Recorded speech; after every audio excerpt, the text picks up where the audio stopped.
ఏం చెప్పా ఇందాక. అంటే ఇప్పుడు ప్రాపంచికంగా అన్ని చూసినావు. అన్నీ చూసేసినాం. ఉమ్, సో స్టార్టింగ్ స్టేజ్ నుంచి రావడం, ఒక 5,000 6,000 శాలరీతో మొదలుపెట్టి స్టెప్ బై స్టెప్ పొజిషన్లో ఎదుర్కొంటూ వచ్చి ఒక 4 years జాబ్ చేసి, తర్వాత జాబ్లో ఏం లేదు ఆ ర్యాట్ రేస్లో వద్దు మనం అని చెప్పి ఒక కంపెనీ స్టార్ట్ చేసుకొని లాస్ట్ 13 years నుంచి ఒక ఓన్ కంపెనీ ఉంది, జీనియస్ ఫైర్ సేఫ్టీ సొల్యూషన్స్. ఏదేమైనా ప్రాపంచికంగా యు ఆర్ డన్. అన్నీ చూసేసినాం ఆ ఫ్యామిలీలో. అంటే దీన్ని నేను ఎట్లా చెప్తా సరదాగా, అన్ని చూసినట్టు కాదు, నీకు చాలా అనిపించింది. ఎందుకంటే అన్ని చూసినటువంటి దానికి ఒక ఎండ్ పాయింట్ లేదు అనిపించింది. అందుకని ఆపినాం అంతే. ఎక్కడో ఒక చోట ఫస్ట్ ఒక చిన్న కారు కొనుక్కున్నాం, తర్వాత ఇది కాదు మనకి 7 seater కావాలని పెద్ద కారు కొన్నాం. ఆ కారు కొన్నాక దీన్ని నమ్మేయాలి, లేదు ఇది కూడా ఉండాలి, దీని నుంచడం దాని నుంచడం. సో దానికి ఒక ఎండ్ పాయింట్ ఉండట్లేదు. సో కాబట్టి సరే ఓకే దాన్ని ఆపేద్దాం. మళ్ళీ ఆపేస్తే మొత్తం మనకున్న కమిట్మెంట్స్ అన్నీ మళ్ళీ రాంగ్ అయిపోతాయి. సో ఒక సెట్ చేసి పెట్టేసినాం ఒక సిస్టమ్ ప్రకారం ఆఫీసు నడుస్తాం, టీమ్ అదంతా నడుస్తాం. మనం ఎక్కడున్నా అది నడుస్తూనే ఉంటుంది. ఓకే. సో ఇందాక అదే పాయింట్ చెప్తున్నాం, జనరేట్ మనీ అనే టాపిక్ చెప్తాం. సో వచ్చే మనీని వద్దనలేము, మనం కష్టపడ్డాము, దానికి ఫలితం వచ్చింది. సో దాన్ని అంటించుకోకుండా ఉండడము అంటే ఇప్పుడు అది అయిపోయింది ఎట్లయినా. ఇప్పుడు నువ్వు చెప్పిన ప్రపంచం టాపిక్ పక్కన పెడితే ఇప్పుడు బయటకు వచ్చి ఆధ్యాత్మిక పీస్ ఆఫ్ మైండ్ కావాలి, నేను అది చేస్తూనే ఉన్నా. ఓకే. దాంతో పాటు నాకు పీస్ ఆఫ్ మైండ్ కావాలి, ధ్యానం కావాలి. ధ్యానంలోకి వెళ్ళాలంటే మళ్ళీ ఈ సబ్జెక్ట్ కంప్లీట్ సబ్జెక్ట్. ఇప్పుడు మనం ఈ బంధాల్లో బంధుత్వాల్లో పక్కన దెబ్బ తగిలిందిలే హాస్పిటల్ తీసుకెళ్ళడం, మన రెస్పాన్సిబిలిటీ మనం ఫుల్ఫిల్ చేసినాము. అంతేగాని అయ్యో అమ్మో అని ఏడవడం రోజుల తరబడి అది వద్దనుకుంటున్నాం. మీరు చెప్పే టాపిక్ కూడా అదే కదా, అందులో ఇరుక్కపోవద్దంట బంధాలు. కానీ ఇందులోకి వచ్చేసరికి ఇప్పుడు ఈ సబ్జెక్ట్ చెప్పేది ఎవరు? ధ్యానం అంటే ఒకడు హంస జపం అంటాడు, ఇంకొకడు సోహం అంటారు, శ్వాస మీద ధ్యాస అంటారు. ఇట్లా రకరకాలుగా ఒక్కొక్కళ్ళు ఒక్కొక్క యాంగిల్లో చెప్పుకుంటూ వస్తున్నారు. అవును. కానీ సరే పర్సనల్గా ఎక్స్పీరియన్స్ అవ్వమని కూడా చెప్తున్నారు మీరు. నీకు పర్సనల్గా కూడా ఎక్స్పీరియన్స్ గంటన్నర కూర్చుంటాం, పొద్దున్నే పని ఏముండదు, 4 5 మెలకు వస్తుంది, కూర్చుంటున్నాం మెడిటేషన్లో. సో దానివల్ల పీస్ ఆఫ్ మైండ్ వస్తుంది అని అనుకుంటే అది నేను ఎక్స్పీరియన్స్ చేశాను. మెడిటేషన్ చేయడం వల్ల ఈ ప్రొఫెషనల్ లైఫ్లో కూడా ఒక రకమైన క్లారిటీ, అండర్స్టాండింగ్. మొన్న ఒక 2 కోట్ల ప్రాజెక్టు మిస్ అయినా కూడా పోతే పోయిందా అనుకున్నాం. అంత లైట్ ఎందుకంటే స్టార్టింగ్ నుంచి చూసుకుంటూ వచ్చినాం కాబట్టి వచ్చింది, లేకపోతే లేదు. ఆ లైట్ మెంటాలిటీ, ఆ మైండ్ సెట్ వచ్చేసింది. ఈ స్పిరిచువల్లోకి వచ్చేసరికల్లా 100 కన్ఫ్యూజన్స్ ఉన్నాయి, ఎవరు చెప్పింది అటు వింటే మళ్ళీ వైరాగ్యం వస్తే ఇవి మొత్తం డిస్టర్బ్ అయిపోతుంది. అట్లని చెప్పి స్పిరిచువల్లోకి వెళ్ళకుండా ఉంటే పీస్ ఆఫ్ మైండ్ వస్తలేదు. సో దాన్ని మీ వర్షన్ ఎట్లా చెప్తారు? వర్షన్ ఏమి లేదు. ఇప్పుడు వాళ్ళు చెప్పిందంతా ఫాలో అవ్వాలా వద్దా? రాముడు చెప్పిందా, కృష్ణుడు చెప్పినా? నేను చెప్పేది ముందు మెడిటేషన్ అంటివి, సరే, రకరకాల ధ్యాన పద్ధతులు అంటివి, మళ్ళీ విష్ణు పురాణం వంటివి, ఆ తర్వాత రాముడు కృష్ణుడు అంటివి, ఇవన్నీ ఇదంతా స్పిరిచువల్కి సంబంధించిన సబ్జెక్టే కదా అని మనం అనుకుంటున్నాం. యాక్చువల్లీ చెప్పాలంటే కాదు. ఓకే. ఇప్పుడు చిన్న స్టేట్మెంట్ ఇస్తే ఆలోచించుకో సరదాగా. పదార్థాలు అనేకము, ఆకలి ఒక్కటి కదా. పద్ధతులు అనేకము, లక్ష్యం ఒక్కటి లేదా స్థితి, అనుభవించాలనుకునే స్థితి ఒక్కటి. అందుకని చాలా పద్ధతులు ఉన్నాయి, ఇది కాదు పాయింట్. ఏ పద్ధతి అయినా మనం చేరుకోవాల్సిన స్థితి ఒక్కటే. ఏది? నువ్వు కోరుకునేది పీస్ ఆఫ్ మైండ్. ఆధ్యాత్మికత లేకపోతే పీస్ ఆఫ్ మైండా? ఇప్పుడు ఆధ్యాత్మికత అంటే పీస్ ఆఫ్ మైండ్ కూడా, అది ఒక బ్రహ్మ పదార్థం కాదు. ఆధ్యాత్మికత అనే పదానికి మూల అర్థం ఏంటో తెలుసా? ఏది నీలో మిస్ అయిందో దాన్ని నువ్వు వెతికే ప్రక్రియని ఆధ్యాత్మికత అన్నారు. ఆధ్యాత్మికత అంటే భక్తి కాదా? దాని మూలార్థం చెప్తున్నా నీకు. ఆధ్యాత్మికత అనే సంస్కృత శబ్దానికి అర్థం ఏంటంటే ఏది నీలో లోపించిందో లేదా ఏది నీలో వ్యాక్యూమ్ ఉందో, లేదనుకుంటున్నావు, అది వెతికే ప్రక్రియ ఆధ్యాత్మికత. నువ్వు ఇష్టం, నువ్వు దాన్ని ఇదేంత నింపుకో. ఇప్పుడు నువ్వు ఆనందం లేదంటే వాడు ఆధ్యాత్మికత అంటున్నాడు, పీస్ ఆఫ్ మైండ్ లేదంటే ఆధ్యాత్మికతని అంటున్నాడు, నాకు కుండలిని జాగృతం వాడు ఆధ్యాత్మికతని అంటున్నాడు, నేను దైవాన్ని అర్థం చేసుకో వాడు అందరూ ఆధ్యాత్మికత అనే పేరు వాడుతున్నారు. సో ఎవరెవరు దేన్ని నింపుకోవాలనుకుంటున్నారు, ఏది నిండితే ఇక జీవితంలో చింత ఉండదు, ఇక జీవితంలో సర్చింగ్ ఉండదు, అది నింపుకోవడానికి మనిషి చేసే ఒక చిన్న ప్రయత్నమే ఆధ్యాత్మికత. Absence of something which you lakh అని చెప్పొచ్చు. ఇప్పుడు దైవం అనే కాంటెక్స్ట్ లేకపోతే దేవుడు అనే కాంటెక్స్ట్ తీసుకొచ్చావు, అవును. దాని చర్చ ఏమిటి అంటే నువ్వు దాన్ని ఎట్లా నిర్వచిస్తావు?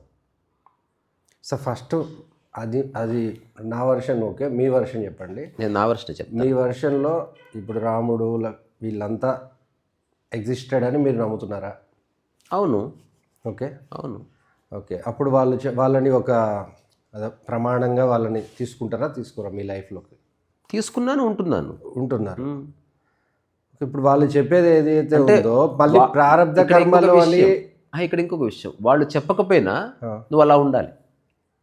అలా ఉండాలంటే అందులోనే ఒక కన్ఫ్యూజింగ్ పాయింట్. కానీ రాముడు యాజ్ ఎ కింగ్ ఆ యుద్ధాలు చేసిన వాడు అది కాదు. రామతత్వం ఏదైతే అదేమిటి? సో రాము విగ్రహాన్ ధర్మాన్ అని చెప్పారు. అంటే రాముడి యొక్క స్వరూపమే ధర్మము. అంటే రాముడి జీవితంలో ఏదైతే ఆచరించిండో ఆచరణకు మూలం ఏదైతే ఉందో అది ధర్మం అని పేరు. అంటే అందులో స్వపర భేదాలు లేకుండా, కీర్తికాంక్ష లేకుండా, పదవీకాంక్ష లేకుండా తన వాళ్ళని ఎవరైనా తీసుకోమంటారు, ఎవరైనా అంతే. కృష్ణతత్వం తీసుకో, రామతత్వం తీసుకో అంటారు. అందులోనే ఒక పాయింట్ చెప్తున్నాను నేను. ఇప్పుడు వాళ్ళు చెప్పిన దాని ప్రకారమే నువ్వు కర్మ చేస్తే, కర్మలు అంటించుకోకుండా ఉన్న కర్మ చేస్తే మళ్ళీ జన్మరాహిత్యం పొందితేనే మళ్ళీ మోక్షం అంటున్నారు మళ్ళీ ఇక్కడ. అవును, అంతే కదా. అవును. మరి నువ్వు కర్మ చేస్తే మళ్ళీ కర్మానుబంధం మళ్ళీ ఇంకొక జన్మ వస్తుందని. అవును. ఆ కన్ఫ్యూజన్ క్రియేట్ చేస్తే మరి కర్మ అంటే మనం ప్రొఫెషనల్ ఏదో పని చేస్తూనే ఉన్నాం. అట్లా కాదు. ఫస్ట్ ఆఫ్ ఆల్ ప్రాపంచిక విషయాలకి అసలు నువ్వు ఆధ్యాత్మికత లింకే చేయలేదు కదా ఇప్పుడు నేను. అందుకని ప్రాపంచిక విషయాల్ని నాన్ సీరియస్గా చెయ్యి. దానికి ప్రాపంచిక విషయాలకు నీ ఆనందాన్ని ముడిపెట్టకు, మైథునాన్ని ముడిపెట్టకు, భోజనాన్ని ముడిపెట్టకు. వీటిని ముడిపెట్టడానికి వీలు లేదు. ఇప్పుడు ఎగ్జాంపుల్, ప్రాపంచికంగా నువ్వు ఒక డీల్ చేస్తున్నావు, ఒక ₹1,00,00,000 అనుకుంది. నేను అది చేయట్లేదు అన్న. నేను ఎగ్జాంపుల్ చెప్పి నేను దానికి దీనికి లింక్ చేయట్లేదు. నేను కంప్లీట్గా నాకు అర్థమైంది. నువ్వు ప్రాపంచికం అంటే నువ్వు ఏం మాట్లాడుతావో, నా క్వశ్చన్స్ ఏంటో, నీ ఆన్సర్స్ ఏంటో, నా కంక్లూజన్ నాకు తెలుసు. నేను కంప్లీట్గా ఈ సైడే మాట్లాడతాను ఈరోజు. కానీ నువ్వేం చేస్తున్నావు అంటే, ఒకవేళ ఇది గనక చేస్తే నాలో వైరాగ్యం అంటూ వస్తే అది మిస్ అవుతుందేమో, దానికి దెబ్బ పడిపోతుందేమో నువ్వు లింక్. నాకు ఒక్కడికే కాదు, నా గురించే జనరల్ పాయింట్ ఆఫ్ జనరలైజేషన్ చెప్తున్నా. Be specific. జనరల్ ఎందుకు? బీ స్పెసిఫికే. సరే, నాలాంటి వాళ్ళు 100 మంది, 1000 మంది, 1,00,000 మంది ఉంటారు. ఇప్పుడు అది నాకు తెలియదు. నీవు నీ గురించే చెప్పు. సరే, ఆ వైరాగ్యం వస్తే ఏంటి పరిస్థితి? రాలేదుగా. ఇప్పుడు నెక్స్ట్ లెవెల్ అదే ఉంటుంది కదా. వైరాగ్యం అంటే నీకు నిర్వచనం ఉన్నట్టున్నది. దేని మీద ఆసక్తి లేకపోవడం అని ఎవడు చెప్పాడు? అరే మనం చదివిన బుక్స్ లో ఇప్పుడు నువ్వు ఏది చెప్పినా కూడా నువ్వు దేన్ని బేస్ చేసుకొని చెప్తావు కదా. బేస్ చేసుకుని కాదు. ఇప్పుడు నాకు ప్రతి ఒక్కరికి వైరాగ్యం ఉంటుంది. అటాచ్మెంట్ లేని స్థితి అంటే ఒకటి ఉందంటవా? వైరాగ్యం అంటే డిటాచ్మెంట్ అంటలేను, జస్ట్ అటాచ్డే అవ్వలేదు ఇంకా. ఎగ్జాంపుల్, ఇప్పుడు నువ్వు క్యాబ్ తీసుకొని వచ్చినావు కదా, అవును, ట్రావెల్ చేసినావు, దాని పట్ల ఏమైనా అటాచ్మెంట్ వచ్చిందా? తద్వారా అది ఒక వైరాగ్య స్థితి. దాంట్లోనే కూర్చున్నావు, కానీ నీ మనసును దానికి జోడించలేదు. చేయవలసింది అంతే. ఇప్పుడు అది ఎంతసేపు జర్నీ చేసినావు? హాఫ్ అన్ అవర్ అంటే ఏంది? టైమే కదా. నీ లైఫ్ టైం కూడా టైమే కదా. దాంట్లో హాఫ్ అన్ అవర్ ఉన్నట్టు 30 ఏళ్ళు ఉండు, బాతకత్తం హోగా. చేయవలసింది ఇదంతా చెప్పిన మళ్ళీ ఫస్ట్ నేను చెప్పింది అర్థమైందా కాలేదా చెప్పు. జంప్ దర్శిపోద్దు. ఫస్ట్ ఇక్కడ దీన్ని ఫస్ట్ క్లియర్ చేయి. మళ్ళీ ఒక్కసారి. ఇప్పుడు హాఫ్ అన్ అవర్ ఒక క్యాబ్లో వచ్చినావు నా దగ్గరికి, ఇది రియల్లీ ప్రాక్టికల్. కానీ దాంతో నీకే అటాచ్మెంట్ లేదు కదా. మంచి కూర్చున్నావు, అనుభవించినావు, కానీ దానికి నీ మనసు జోడించలే కదా. ఇప్పుడు హాఫ్ అన్ అవర్ అనేది టైమే కదా. అట్లనే ఈ హాఫ్ అన్ అవర్ ఏ స్థితిలో ఉన్నావో 30 years అట్లుండు అంతే. అంతకు చేయలేదు. ఇంకా ఉండడం సాధ్యం కాదు కాబట్టి సాధనలు చేస్తున్నారు. ఇప్పుడు దానికి మనిషి చెప్పే అనాలిసిస్ ఏందనుకున్నావు? కారు నాది కాదు కదా భయ్యా అంటున్నాడు కదా. కారు నాదైనా కూడా ఆగిపోతాడు, నేనేం ఫీల్ కాలేదు. నాకు విషయం నీ స్థితి కాదు. ఏదేమైనా నాది అన్న భావన ఉన్నప్పుడు నీ మైండ్ దానికి లింక్ చేసినావు, దాని నుంచే ఎమోషన్స్ వస్తున్నాయి. వైరాగ్యం వేటి నుంచి? నాది అనుకున్న వాటి నుంచే. ఇప్పుడు ఉదాహరణకు సూర్యుడు ఉన్నాడు, దీంతో అటాచ్మెంట్ లేదు, దాని పట్ల వైరాగ్యం ఎందుకు? భూమి ఉంది, భూమి మొత్తం మీద ఎవరికైనా అటాచ్మెంట్ ఉందా? లేదు. అందుకే భూమి పట్ల వైరాగ్యం అక్కర్లే, కానీ 1-2 ప్లాట్లు కొన్నావు, దాంతో అటాచ్మెంట్ ఉంది, అందుకని. సో అప్పుడు మళ్ళీ నువ్వు చెప్పిన పాయింట్కే లింక్ అయింది. ప్రకృతికి సంబంధించిన దేనికి కూడా అది లేదు. ప్రకృతే కాదు, నీవు దేంతో అటాచ్మెంట్ ప్రకృతికి సంబంధించిన దాంతో లేదు, అది న్యాచురల్ గా ఉంటే ఉండొచ్చు. సెల్ఫ్ ఒకవేళ దేంతో అటాచ్ అవ్వాలంటే అది నీ లైఫ్లో ఎవ్వరూ లాగేసుకోలేరు, దొంగతనం చేయలేరు, అట్లాంటి దాంతో అటాచ్మెంట్ పెట్టుకొని చెప్పారు. ఉదాహరణకి సూర్యుడు నాది అనుకో, లైఫ్ అంతా నీ ముఖం మీద చిరునవ్వు పోయే అవకాశం లేదు. ఎందుకు తెలుసా? అది ఎవడు లాగేసుకోలేడు, ఎవడు దాన్ని కబ్జా చేయడు. నువ్వు రోజు చూసుకుంటే అమ్మ నాద, ఇప్పుడు అక్కడున్న ప్లాట్ చూసి ఎట్లా థ్రిల్ అవుతున్నావు, జస్ట్ అదే థ్రిల్ని సూర్యుడి మీద పెట్టుకో, నీ లైఫ్ అంతా హ్యాపీనెస్ ఉంటావు. నువ్వు నాకంటూ ఒక ప్రాపర్టీ ఉందండి, అది చాలా బాగుందని చెప్పు, ఎవరికి చెప్పక సూర్యుడని. చేయవలసింది ఇంతే. నీ రైట్ ఏదైతే అండర్స్టాండింగ్ లిమిటెడ్గా ఉందో దాన్ని ఎక్స్పాన్షన్ వైపు పెట్టు, ఎప్పటికీ పోని దాని మీద నీ దృష్టి పెట్టు. అందుకే సూర్యుడు బదులు ఆనందాన్ని పెట్టారు. అది నీలోనే ఉంది కాబట్టి పోతుంది, మిగతాదంతా వస్తుంది. మరి ఇప్పుడు ఏ వర్క్ చేయకుండా ఎవరన్నారు అట్లా? నా గురించి చెప్తలేను నేను, నీ గురించే చెప్పు, వేరే వాళ్ళ గురించి చెప్పనే వద్దు. చాలా పాయింట్స్ ఉన్నాయి నా గురించనే కాదు, వేరే వాళ్ళ నువ్వేం ప్రతినిధివే ఉన్నా మానవ. నేను అట్లా అంటలేనన్నా, అండర్స్టాండింగ్ కదా. ఇప్పుడు మనం వేరే వాళ్ళు ఎవరో నీకు స్పెసిఫిక్గా చెప్పి పంపారా? ఎవరు చెప్పలేదు, అందుకని నువ్వు అనాలిసిస్ చేయకు. నేను ఆ క్వశ్చన్ అర్థం చేసుకో ఫస్ట్. సరే, ఇప్పుడు మా రిలేటివ్స్లో మా బాబాయ్ ఉన్నాడు, ఓకే, మైండ్ డిస్టర్బ్ అయిందో ఏమైందో, he is roaming like a beggar, okay. So ఇప్పుడు ఇంకొక మనిషి ఎవరో ఉన్నాడు, అన్నీ వదిలేసి ఇదంతా వేస్ట్, ఇదంతా నాన్ సెన్స్, ఇదంతా నాకు ఈ పూటకి ఇంత తిండి వస్తే చాలు అనుకొని కూర్చుంటాడు. ఇప్పుడు అట్లా అనుకొని ఉండే వాళ్ళకి, అట్లా వాంటెడ్లీ ఏం చేయలేక అట్లా చేసుకునే వాళ్ళకి డిఫరెన్స్ ఏముంది? యోగి అనే అతను ఏం చేయకుండా అట్లనే. ఇక్కడ విషయం అది కాదు. ఇప్పుడు నా దగ్గర ఉన్న ఆస్తిపాస్తుల మీద నాకు ఇంట్రెస్ట్ పోయింది, నాకు ఏది అక్కర్లేదు, నేను బెగ్గర్లా తిరుగుతాను ఒకడు అన్నాడు అనుకో.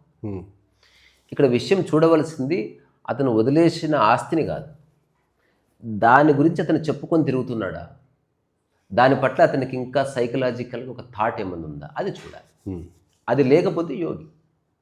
అది ఉంటే వాడు అన్నీ వదిలేసిన, వాడు అంగారగ్రహం పోయినా వాడు వదిలేసిన 2 ప్లాట్ల గురించి వాడు ఆడ కథ చేస్తూ ఉంటాడు. అందుకే వాడు వదిలేసింది కానీ ఇంకా వదలలే, మైండ్లో పట్టుకొని వేలాడుతున్నాడు. అందుకని అంత క్లిష్టమైన. ఇప్పుడు అట్లా ఇన్స్పిరేషన్ తీసుకునే వాళ్ళందరినీ నువ్వు సపోర్ట్ చేస్తావు? నేను ఎవరిని సపోర్ట్ చేయను. అంటే అట్లా కాదు, నేను ఏమి పని చేయకుండా, ప్రొఫెషనల్గా ఏం చేయకుండా, ఏదో ఇప్పుడు ఫర్ ఎగ్జాంపుల్ ఇప్పుడు రమణ మహర్షి గారినే తీసుకుందాం, ప్రొఫెషనల్గా ఆయన ఏం చేశాడో నాకు తెలియదు, ఏం చేయలేదు. సో దాన్ని ఇన్స్పిరేషన్గా తీసుకొని అట్లాంటి వాళ్ళు మన చుట్టూ ఉన్నారనుకో, ఇప్పుడు ఉన్న దాంట్లో దాన్ని మనం యాక్సెప్ట్ చేయగలుగుతామా? First of all Ramana Maharshi జీవితాన్ని చదువు, ఆ తర్వాత నిర్ణయానికి రా. ఓ బుడ్డగొచ్చి పెట్టుకొని ఒక ఆయన కొండ మీద కూర్చున్నా అనుకున్నావు అంటే అది పొరపాటు. ఆయన జీవితంలో అనంతమైన పని చేసిండు తెలుసా. వెళ్ళి వచ్చిన లోకల్ వాళ్ళని కూడా నేను కనుక్కున్నా, ఆయన ఉన్నప్పుడు. First read the life of Ramana Maharshi. అంటే బుక్ లో చెప్పింది ఎవరో ఏదో రాస్తారని నువ్వు కాదు, స్వయంగా నేను వెళ్ళిన రమణాశ్రమంకి వెళ్ళిన, అరుణాచలంకి పోయినా. నీకేం అర్థమైంది చెప్పు? నాకేం అర్థమైందంటే అన్న, అక్కడ ఒక వీళ్ళు సన్యాసులు వాళ్ళు ఉంటారు కదా, కొంచెం ఒక క్యాండిడేట్ పరిచయం అయ్యాడు. నేను చెప్పిన ఆయన ఉన్నప్పుడు మీరు ఉన్నారా అంటే ఉన్నాను అట్లా చెప్పిండు, ఉన్నాడు. కానీ మరి మీ వర్షన్ ఏంటి చెప్పు అని అడిగితే ఆయన మామూలుగా ఆయనకి కొంచెం అది ఎన్లైట్మెంట్, అది ధ్యానం అదైతే వచ్చిన మాట అయితే వాస్తవమే. ఆయన వచ్చి అది స్టార్ట్ చేసిండు. మళ్ళీ ఇది బయట ఎక్కడ కాదు, నా పర్సనల్ మాకు జరిగిన డిస్కషన్లో. తర్వాత ఆయన కూర్చున్నాడు, ఆయన మెడిటేషన్, ఆయన పరంగా ఆయన మెడిటేషన్ కోసం కూర్చున్నాడు, బాగానే ఉంది. ఆయన చుట్టూ ఒక ఇది ఫామ్ చేశారు. మిగతా వాళ్ళందరూ వచ్చి ఏదో సమ్ ఆర్గనైజేషన్స్, ట్రస్టీస్, వీళ్ళు వచ్చేసి బ్యాక్గ్రౌండ్ మొత్తం సెట్ చేసి దాన్ని ఒక హైప్ క్రియేట్ చేసి దాన్ని ఒక ఆశ్రమం లాగా చేసి ఇప్పుడు అదొక బిజినెస్ లాగా అట్లా నడుస్తుంది అని ఆయన వర్షన్ చెప్పాడు నాకు. ఇందులో ఏమాత్రం సత్యం లేదు, అది ఆయన పర్సెప్షన్. నువ్వు అది వదిలే. ఇప్పుడు ఉదాహరణ నేను కూర్చున్నా, నా పేరు చెప్పుకున్నాడు వాడు బజ్జీలు అమ్ముకుంటున్నాను, అది నాకు సంబంధం లేదు.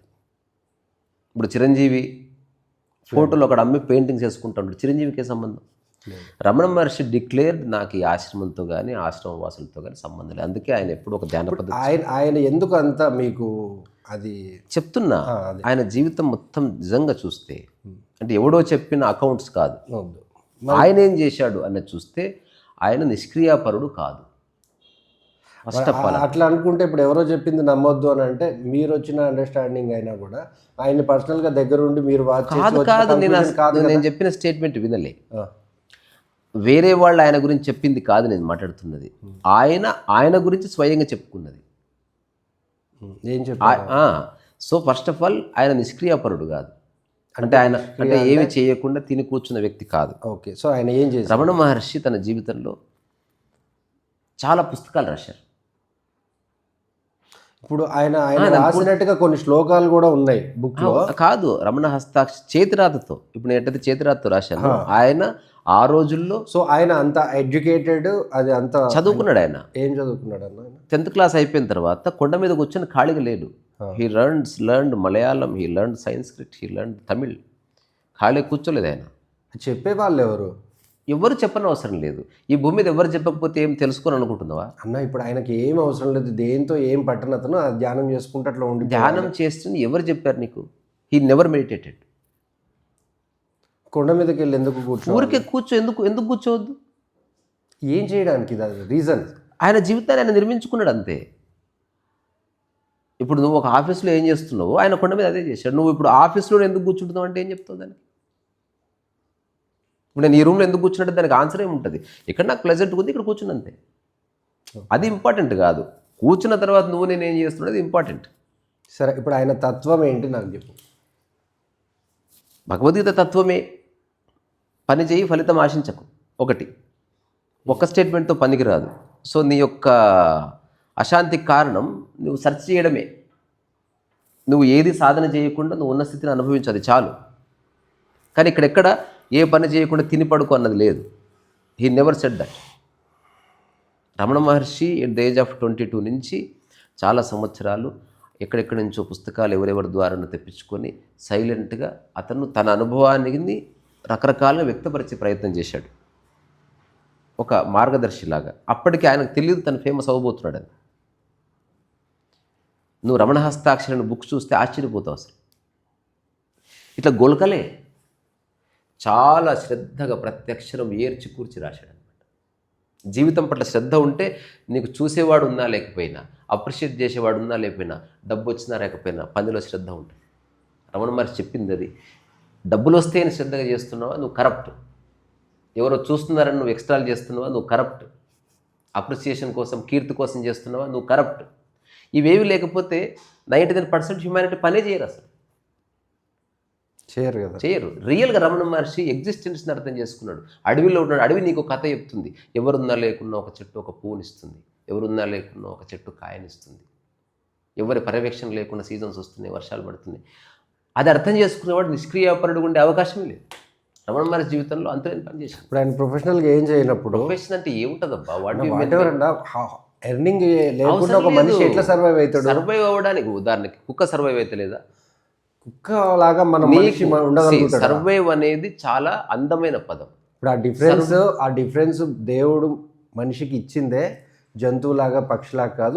కాదు నేనంటా అది ఎవడు చెప్పాడు ఆ స్టేట్మెంట్? దేవుడు జన్మ అనేది ఉత్తమ జన్మ అది ఎవడు చెప్పాడు? ఉత్తమ జన్మ అయ్యిండి ఎంత కరప్ట్ అయ్యింది చూడు. ఇది ఉత్తమ జన్మ కాదు. ఆయన ఇవ్వడం ఇచ్చిండు, నువ్వు దాన్ని ఎలా వాడతావు అనేది. జన్మలు ఒకటే. మనిషికున్న ప్లస్ పాయింట్ ఏంది? ఇప్పుడు పక్షికి రెక్కలు ఉన్నాయి, ఎగరగలుగుతుంది. దాని ప్లస్ పాయింట్ నువ్వు ఎగరగలవా? చేపకి మొప్పలు ఉన్నాయి, నీళ్ళలో కొన్ని వేల గంటలు ఉంటుంది, జీవితకాలం ఉంటుంది, ఉండగలవా? దాని జన్మ పరమోత్కృష్టమైంది. నువ్వు చేయని ఎన్నో పనులు చేస్తుంది. ఆఫ్టర్ ఆల్ నువ్వు జస్ట్ నడిచి మాట్లాడి పాటలు పాడినంత మాత్రం నువ్వు గొప్పడివేం కాదు. దాని ఫ్యాక్టరీ మనకు చెప్పారు కదా, మరి వేదాల్లో పురాణాల్లో చెప్పారు కదా. ఎవడు చెప్పాడబ్బా? నా మనిషి నచ్చినట్టు చెప్పుకున్నాడు. బికాస్ తను తాను గొప్పని చేసుకోవడానికి మిగతా వాటిని చులకన చేశాడు. దొంగనా కొడుకు మనిషి. నువ్వు నీ కళ్ళతో చూడు, ఏది అందంగా లేదు, దేనికి స్పెషల్ స్కిల్ లేదు, దేని స్థితిలో అవి అద్భుతంగా ఉన్నాయి. మనిషికి కూడా కొన్ని స్పెషల్ స్కిల్స్ ఉన్నాయి. మాట్లాడగలడు, చేప మాట్లాడలేదు, చేప ఈదగలదు కొన్ని గంటలు, మనిషి ఈదలేడు. కానీ మనిషి దాన్ని లెక్కలోకి మళ్ళీ స్విమ్మింగ్లో ఫస్ట్ వస్తే దానికి ప్రైజు, మళ్ళీ వాడు చేసే చేప చేసే పనే. వాడు జిమ్నాస్టిక్లో 3 గంటలు వేస్తే మళ్ళీ మనకి మత్స్య అవతారం ఉంది కదా, మళ్ళీ అది వేరబ్బా. నేను చెప్పేది మనిషి జన్మ పరమోత్కృష్టమైంది కాదండి, 100% కాదు. అన్ని జన్మల లాంటిది మనిషి జన్మ. కానీ ఈ ప్రతి జన్మకు ఒక యూనిక్ ఫీచర్ ఉంటుంది. ఆ ఫీచర్ ఏంది? You have good brain structure and you have enough time. ఈ రెండే మనిషికి ఉన్న ప్రత్యేకమైనటువంటి గిఫ్ట్స్ ప్రకృతి ఇచ్చినవి. అంటే మంచి బుర్ర ఉంది, రెండోది ఎక్కువ టైం ఉంది. టైం వాటికి కూడా ఉంది కదా. లేదు, చీమకు లేదు. అంతకాలం మనిషి బతికినంతకాలం చీమ జీవితాన్ని అర్థం చేసుకునేంత టైం లేదు దానికి. ఇప్పుడు చీమ దగ్గరికి సాక్షాత్ దేవుడు వచ్చినా దాని ఏం కోరుకునే టైం లేదు, ఎందుకంటే కోరుకునే లోపే చచ్చిపోతుంది. రెండోది బ్రెయిన్ స్ట్రక్చర్ కొన్నిటికి లేదు, టైం ఎక్కువ ఉంది, తాబేలు. అందుకని దేనికైతే బ్రెయిన్ స్ట్రక్చర్ ఎక్కువ లేదు, బ్రెయిన్ పవర్ఫుల్ లేదో, టైం మాత్రమే ఉందో అవి సుషుప్తావస్థలు ఉంటాయి, ఎక్కువ కదలవు, ఏనుగు మెల్లగా ఉంటుంది, దానికి బ్రెయిన్ లేదు. దేనికైతే బ్రెయిన్ చాలా బాగుందో, టైం లేదో అవి వేగంగా పరిగెడతాయి. పక్షి వేగంగా ఎగురుతుంది, చిరుతపులి ఫాస్ట్గా వెళ్ళిపోతుంది, చేప రప్ప పోతుంది, ఎందుకంటే వాటి బ్రెయిన్ చాలా యాక్టివ్ ఉంది. అవి మాట్లాడలేనంత మాత్రాన ఆలోచిస్తలేవు అనుకోవద్దు. మనలాగా ప్రపంచం వచ్చింది కాబట్టి మనం డబ్బు గురించి ఆలోచిస్తున్నాం, మనం ప్రపంచం అనేది లేకపోతే మనిషి కూడా ఒక జంతువులాగే ఆలోచిస్తాడు. ఏం తినాలి, ఎక్కడ పడుకోవాలి, వర్షం వస్తే ఏం చేయాలి, ఎండ వస్తే ఏం చేయాలి, షిఫ్ట్ వస్తే ఏం చేయాలి, అంత ఆలోచిస్తే అక్కడితో అయిపోయింది. అందుకని ఇంత గ్రోత్ వచ్చినందుకు, ఇంత గ్రోత్ ఓన్లీ ఎకనామికల్ గ్రోత్ తప్ప గ్రోత్ ఎక్కడుంది? ఇప్పుడు ఇన్ని కనిపెడుతున్నా, ఒకప్పుడు నువ్వు పోవాలంటే ఇన్ని నుంచి అమెరికా పోవాలి. నేను చెప్పేది కొందరు ప్రత్యేక ఉదాహరణకి ఒక కోతికి ట్రైనింగ్ ఇస్తే అది స్పెషల్గా ప్రవర్తిస్తుంది. అట్లా మనిషి కూడా మొట్టమొదటిసారి ప్రశ్నించిన తర్వాత కొందరు మొత్తం మానవ జాతిలో 0.001% ఆలోచించే ప్రాణులుగా ఎదిగారు. వాళ్ళ ఆలోచనని ఒక ప్రోడక్ట్గా తయారు చేసి నెక్స్ట్ వాళ్ళకి అలవాటు చేశారు, భాషను అలవాటు చేశారు, ఫోన్ అలవాటు చేశారు.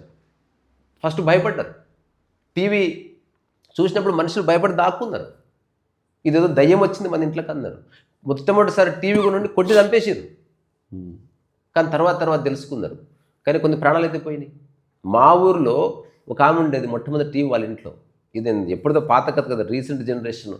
ఆమె ఎప్పుడు ఓన్లీ దూరదర్శన్ వచ్చేది, దూరదర్శన్లో ఒక 1/2 అవర్ to 1.5 అవర్ ప్రోగ్రామ్స్ వచ్చేది. అందులో న్యూస్ ఒకటి, ఇది మన ఆకాశవాణి ఇట్లా, అది ఒకటి పాటలు, చిత్రలహరి ఇట్లాంటిది ఏదో వచ్చేది. అప్పుడు ఆ న్యూస్ యాంకర్ మంచిగా తయారు చేస్తే ఈమె కూడా తయారయ్యే ఎదురు కూర్చునేది. ఎంతమంది చెప్పినా ఆమెకు అర్థమయ్యేది కాదు. నేను ఆమెను చూస్తున్నా, ఆమె నన్ను చూస్తే మాట్లాడుతుంది. అంటే అజ్ఞానము పరిపరి విధాలు. టీవీ తయారు చేసిన వాడికి అజ్ఞానం లేదు, వాడికి తెలుసు. సో అందుకే మనిషికి చాలా అంతులేని అజ్ఞానం ఉంది, వాడు తెలుసు అనుకుంటున్నాడు. ఎట్లయితే ఈమె తయారై టీవీ ఎదురు కూర్చుందో, అసలు తయారవ్వకుండా టీవీ దగ్గరకు వచ్చి టీవీ వెనక తిరిగేది, ఇట్లా మొహం దాచుకొని తిరిగేది. ఎంతమంది చెప్పినా ఆమెకు అర్థమయ్యేది కాదు, అట్లే చచ్చిపోయింది. And she enjoyed her ignorance. So ఇప్పుడు వీటి మీద ఒక క్లారిటీ వచ్చినోడికి, అంటే ప్రాపంచిక లైఫ్ మీద క్లారిటీ వచ్చినోడికి దేవుడు కానీ లేదంటే మెడిటేషన్ కానీ ఇవన్నీ అవసరం లేదా? కాదు, ఫస్ట్ ఆఫ్ ఆల్ వాటిని నిర్వచించు స్వామి. దేన్ని దేవుడు? నేను ఒక మాట చెప్తా, నువ్వు నీ అనుభవంలోకి ఆన్సర్ అయ్యి దాని జవాబు నువ్వు సూటికి ఇస్తే మిగతా వాటిని పట్టుకోగలుగుతావు. పట్టుకోకపోతే టైం పడుతుంది నీకు కూడా. ఇప్పుడు నువ్వు డైమండ్ కొనుక్కోవాలనుకుంటున్నావు, నీకు ఉండాల్సిన అండర్స్టాండింగ్ ఏం చెప్పి? డైమండ్ వాల్యూ ఏంటో తెలవాలి ఫస్ట్. అది అంటే డైమండ్ మంచిగా ఆలోచించి చెప్పు, తొందర ఏం లేదు. డైమండ్ కొనుక్కోవాలనుకుంటే, నీ డైమండ్ నీ లైఫ్లో తెచ్చుకోవాలనుకుంటే నీకు తెలియాల్సిన కొన్ని ముఖ్యమైన విషయాలు. నువ్వు డైమండ్ డైరెక్ట్గా పట్టుకోలేవు. నీ పక్కన డైమండ్ ఉన్నా డైమండ్ ఏంటో తెలియకుండా నువ్వు దాని మీద చెయ్యి వేయవు. ఫస్ట్ డైమండ్ అంటే ఏంటో తెలియాలి. డైమండ్ ఏంటో తెలియాలంటే డైమండ్ ఏంటో పదార్థముగా తెలియాలి, దాని స్వభావంగా తెలియాలి. డైమండ్ లాగా మోసం చేసే రాళ్ళు ఏమిటో గుర్తుపట్టగలగాలి. మెరిసేవంతా డైమండ్గా అని తెలుసుకోవాలి. ఒకవేళ డైమండ్ పాలిష్ కాకపోయినా, మెరవకపోయినా దాన్ని గుర్తుపట్టగలగాలి. ఒకవేళ దాన్ని చెక్ చేయాలంటే ఎలాంటి కెమికలో, లేకపోతే రాయో, లేకపోతే కాంతియో ఏదో ఒక మార్గం ఉందని తెలుసుకోవాలి. ఇవంతా ట్రైనింగ్ అయిపోయిన తర్వాత ఇప్పుడు you set out for a journey. ఈ జ్ఞానంతో నడుస్తున్నావు. ఇప్పుడు ఎవడో ఒక రాయి తీసుకొచ్చాడు, ఇది డైమండ్ అండి అన్నాడు. ఒక్కసారి ఇస్తారా? చూసి ఇట్లా ఎండకి ఇట్లా పెట్టి, ఇది కాదండి అని ఎట్లా చెప్తున్నాడు? ఒకవేళ వాడికి జ్ఞానం లేకుండా తొందరపడ్డాడు అనుకో, వాడు డైమండ్ అని కొనుక్కొని ప్రమాదం, తర్వాత భంగపాట అయ్యే ప్రమాదం ఉంది కదా. లేదా వాడి జీవితంలో ఎవరు చెప్పలేదు రియల్ డైమండ్ కాదని, కానీ ఫేక్ డైమండ్ని రియల్ డైమండ్ అని చచ్చిపోయే అవకాశం ఉంది కదా. Same thing happens with happiness also. Fake హ్యాపీనెస్సే రియల్ హ్యాపీనెస్ అని చచ్చిపోయే బ్యాచ్ చాలామంది ఉన్నారు భూమి మీద. డబ్బు ఉంది చాలు, డబ్బు ఎప్పుడు వాడి దగ్గర పోలేదు కాబట్టి వాడు హ్యాపీగా చచ్చిపోయాడు. డబ్బు పోయింటే తెలిసేది వాడి ప్రాబ్లం ఏంది. కొందరు అదృష్టం పోదది, గుర్తింపు ఉంటే చాలు. ఆ గుర్తింపు కొందరికి లైఫ్ అంతా ఉన్నది, మరణించేటప్పుడు కూడా గుర్తింపులోనే చచ్చిపోయారు. వాళ్ళు జనాలు ఎప్పుడు చూసినా సంతోషపడే బ్యాచ్ కాబట్టి వాళ్ళు హ్యాపీగా చచ్చిపోయారు. కానీ అందరికీ వర్తించదు అది. ఉదయకిరణ్ లాంటి మధ్యలో పోయింది గుర్తింపు, సచ్చే. మొట్టమొదటి వ్యాక్యూమ్ తెలిసింది. ఇప్పుడు డైమండ్ డైమండ్ డైమండ్ డైమండ్ అన్న తర్వాత ఎవడో డైమండ్ మర్చెంట్ సెల్లర్ వచ్చి దీన్ని సార్ మీరు కొన్నది డైమండ్ కాదండి, రంగు రాయండి ఇదంటే అయిపోయా, గుండె పగిలేవాడు. అందుకే రూఢిగా తెలియాలంటే ఫస్ట్ దీని గురించి ఏ అన్వేషణ చేయకు, ఏ ధ్యానం చేయకు. ఫస్ట్ క్వశ్చన్ అడుగు, what is meditation. First question అడుగు, what is god. Couple of years టైమి రకరకాల వ్యక్తులు ఇచ్చిన జవాబులు రాసుకో పేపర్ మీద, విచారణ చేయి. అన్ని చదివితే కన్ఫ్యూజ్ అవుతున్నాం. అవలే అసలు ఇలాంటి విధంగా మనం ప్రశ్నించింది లేదు ఈనాటి వరకు నీతో సహా. నువ్వు ధ్యానం ఇదంటే చేసినావు, కానీ ఇది ధ్యానం ఎందుకు అయిందో చెప్పండి. పోనీ నువ్వు ధ్యానం ఎందుకు చేయాలనుకుంటున్నావు అంటే ప్రశాంతత కోసం. ప్రశాంతతకు ధ్యానానికి ఏం సంబంధం? ఒక పిల్లవాడు ఏ ధ్యానం చేయలే, ప్రశాంతంగా ఉన్నాడు కదా, నువ్వు ఎప్పుడు ప్రశ్నించలే. ఒక్కొక్క చెట్టు కింద వండుకునేది ప్రశాంతంగానే ఉంది, అది ఎందుకు ప్రశాంతంగా ఉంది, ఏం మెడిటేషన్ నువ్వు ప్రశ్నించలే. నువ్వు ఓన్లీ మనకున్న మైండ్, ఇప్పుడు చిన్నపిల్లలు అని చెప్పినావు, చిన్నపిల్లలకి మనకున్నంత మైండ్ రాదు కదా. మనం కూడా అది కాదు, సాధన లేకుండా ప్రశాంత స్థితి ఉన్నది, ఇది కంక్లూజన్. సాధన లేకుండా ఉంది, కానీ మరి నేను ఎందుకు చేయాలి సాధన? సో ఎంక్వైరీ అన్నది చేయడం కూడా ఒక ఆర్ట్. చాలామంది రాంగ్ క్వశ్చన్, నెగిటివ్గా ఆలోచిస్తాం కాబట్టి అడిగి తెలుసుకోవాలని వస్తుంది. నేను అంటున్నా ఏది చేయకు, ఫస్ట్ మాట్లాడు ఎవరితోటి, ఎవరితో అయినా. నీకు కనిపించిన ప్రతి ఒక్కరితో ధ్యానం అంటే ఏమనుకుంటున్నారు బాయ్ సాబ్, దేనికి చేస్తున్నారు అని అడుగు. ఇక్కడ డైరెక్ట్ అవైలబిలిటీ లేదు. యూట్యూబ్లో చెప్పింది అని కానీ కాదు. మొన్న మారెళ్ళ రవిశాస్త్రి దగ్గర పోయి శ్వాస అనే బుక్ కొనుక్కొచ్చిన. అందులో ఎవరెవరు పర్సెప్షన్ ఏంటి అనేది శ్వాస మీద ఒక 400-500 పేజీలో రామాయణంలో శ్వాస గురించి ఏం చెప్పారు. అది అనాలిసిస్కి చూడదు. Analysis is different. అది రాస్తున్న వ్యక్తికి కూడా దాని గురించి ఏ అవగాహన లేకుండా పోవచ్చు. మరి మనం ఎవరిని మనకి చెప్పేవాడు గురించి నేను మాట్లాడట్లేదు. మనకి చెప్పేవాడు ఎవరు చెప్పింది ఇది రైట్ అని అనుకోవాలి. రామా, నువ్వు దేనికోసం ధ్యానం చేద్దాం అనుకుంటున్నావు? ప్రశాంతత కోసం అనుకుంటున్నావు. ప్రశాంతతకి ధ్యానకి ఏమిటి సంబంధం అని స్పిరిచువల్ గా ఎదగడానికి కూడా మోక్షానికి మార్గాలు ధ్యాన మార్గం, నేను చెప్పి భక్తి మార్గం అన్న చదువుకున్న దాంట్లో నుంచే చెప్తున్నా నేను. నువ్వు అది రాంగ్ అంటే ఇంకా నేను రాంగ్ అనడం లేదు. అది నేను చెప్తున్నా, మోక్షం రాంగ్, నాకు మోక్షం కావాలి. సరే నేను చెప్తున్నా, నాకు మోక్షం అంటే ఏంది అని అడుగు. జన్మరాహిత్యం అంట మళ్ళీ కాదు. అందుకే కంక్లూషన్కి రాకు. నువ్వు ఏం చేస్తున్నావు, ఒక థాట్కి ఇంకో థాట్ లీడ్ చేసి కాంప్లెక్స్గా మారుస్తున్నావు. ఫస్ట్ జన్మలకి ఏం సంబంధం మోక్షానికి? వాళ్ళు అదే చెప్పారు బుక్లో. ఇప్పుడు జన్మ అన్నది దానివల్ల ఏమిటి నష్టం? ఒకవేళ ఇంకొకసారి మళ్ళీ పుడతావు, మళ్ళీ బంధాలు, మళ్ళీ నువ్వు క్రియేట్ చేసుకోకుండా ఉంటే ఎంత బాగుంది జన్మ. అట్లా చూడరా, నువ్వు మొత్తం క్రియేట్ చేసుకొని నువ్వు జన్మని తప్పుపడితే జన్మకి ఏ సంబంధం లేదు వాటితో. జన్మ క్లియర్గా ఉంది. నీ యొక్క మూర్ఖత్వం వల్ల లేకపోతే మన అజ్ఞానం వల్ల బంధాలు వచ్చాయి, మన అవసరాల కోసం బంధాలు వచ్చినాయి. జన్మకేం సంబంధం అది? మరి ఇవన్నీ ఆ బుక్స్లో చెప్పారు కదా. మరి నాకు తెలీదు, నేను ఊరికి అడుగుతున్నా. అన్న నువ్వు కూడా అన్నీ చదివినావు, వేదాలు పురాణాలు అన్నీ చదవడం వేరు. నేను ప్రశ్నించింది, నేను గుడ్డిగా ఎప్పుడు ప్రశ్నిస్తే సమాధానం ఎవరు చెప్పారు? ఎవరన్నా చెప్పని. నేను ఇప్పుడు ఉదాహరణకి నేను ప్రశాంతంగా ఉండాలనుకుంటున్నా అంటే ఒకటి ధ్యానం చేయమని చెప్పాడు అనుకో. అవును. నేను అడిగిన ప్రశ్న ధ్యానం అంటే ఏ ధ్యానం అండి, కోర్సులు ఎప్పుడు చేయని నేను అడగనే లేదు ఏనాడు. అసలు ప్రశాంతతకి ధ్యానానికి ఏంటి సంబంధం అని అడిగేది. ఆలోచన లేకపోతే మనిషి ప్రశాంతంగా ఉంటాడని చెప్తున్నారు కదా. ఆలోచనలు రాబట్టే కదా 100 దానికి ఒక ఎండ్ పాయింట్ లేదు. 100 వస్తాయి, 1000 వస్తాయి, 1,00,000 వస్తాయి ఆలోచనలు. నువ్వు ఆలోచనలో సతమతనం అయిపోయి ప్రజెంట్లో నువ్వు బతకలేకపోతున్నావు. నేను అంటున్నది సరైన ప్రశ్న వేసి రకరకాల జవాబులు వస్తే నీకు ఏం తెలుస్తుంది అంటే ఎవరికి ఏం తెలియదు అని తెలుస్తుంది. ఎందుకంటే ఒకటే ప్రశ్నకు 1000 జవాబులు ఉన్నాయి. ఇప్పుడు అదే అందుకని కన్ఫ్యూజన్ తోటే నేను నిన్న అడుగుతున్నా. అందుకే నేను పర్సెప్షన్ చెప్పాను. అవన్నీ విని వాటన్నిటిని పక్కన పెట్టి నేను స్వయంగా విచారణ చేసిన. ఉదాహరణ డబ్బు అనుకో, నేను స్వయంగా విచారణ చేసేది కాదు. డబ్బు ప్రపంచంలో నుంచి పుట్టింది కాబట్టి నేను ప్రపంచంతో ఏదైనా అది వదిలేస్తే ఇప్పుడు ధ్యానం గురించి నువ్వు చెప్పు. ఎవరో ఒకరి దగ్గర అడుగు తెలుసుకుంటున్నావు కాదు. ఇప్పుడు కరెక్ట్ కాదు. ఫైనల్ కంక్లూజన్ నాదే కదా నీ వర్షన్ ప్రకారం. ఫైనల్ కంక్లూజన్ నేనే. అది వేరు. ప్రమాణం ఏమిటి? ఎవరైతే అనుభవిస్తున్నారో వాళ్ళు చెప్పింది ఒక ప్రమాణంగా తీసుకోవచ్చు. ఉదాహరణ సైకిల్ తొక్కేవాడు నేర్పిస్తే నేర్చుకోవచ్చు.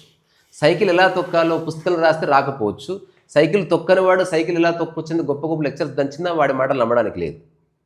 నువ్వు ఒకసారి తొక్కి చూపి భయ్యా అంటే నీకు అది నచ్చితే నువ్వు కెన్ జాయిన్.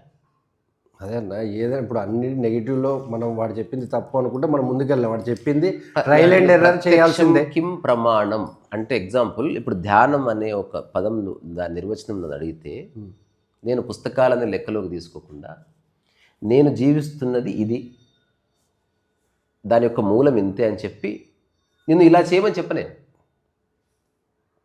నువ్వు ఆలోచించుకొని వదిలేస్తా. Now you decide. నాకు తెలియకనే కదా నేను నిన్ను అడుగుతున్నా. నేను చెప్పేది యు ఆర్ నాట్ మిస్ పట్టుకోవట్లే ఒక పాయింట్.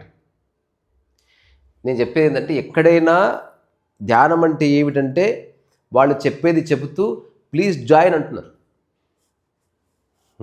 నేను అంటున్నా డోంట్ లిజన్ టు మీ, నేను చెప్పేది విను, నన్ను ఫాలో కాకు. అది నిజమా కాదా విచారణ చేసి టెస్ట్ చేసి చూడు నీవు వ్యక్తిగతంగా. అప్పుడు నాతో సంబంధం లేదు నీకు. ఇంకా ఇప్పుడు సైకిల్ అనుకో ఒకటి నేర్పియాలి, విమానం ఒకటి నేర్పియాలి, జీవితం ఒకటి నేర్పించేది కాదు. నువ్వు అర్థం చేసుకోవాలి అంతదే. ఇప్పుడు వాళ్ళు నాకు సంబంధించిన వాళ్ళందరూ చెప్పింది ఒకటి అన్న, కళ్ళు మూసుకొని కూర్చో, దానివల్ల ఏం జరుగుతుంది? వాళ్ళు చెప్పేది ఏంటంటే, నేను ఇది కూడా చేసిన రీసెర్చ్, అది కూడా చెప్తా. ఫస్ట్ నువ్వు కళ్ళు మూసుకొని కూర్చో, ఆలోచనలు వస్తాయి. ఓకే, రానివ్వు ఆలోచనలు. ఎంతసేపు వస్తాయి? 10 నిమిషాలు వస్తాయి, పావు గంట వస్తాయి, ఒక 20 నిమిషాలు వస్తాయి.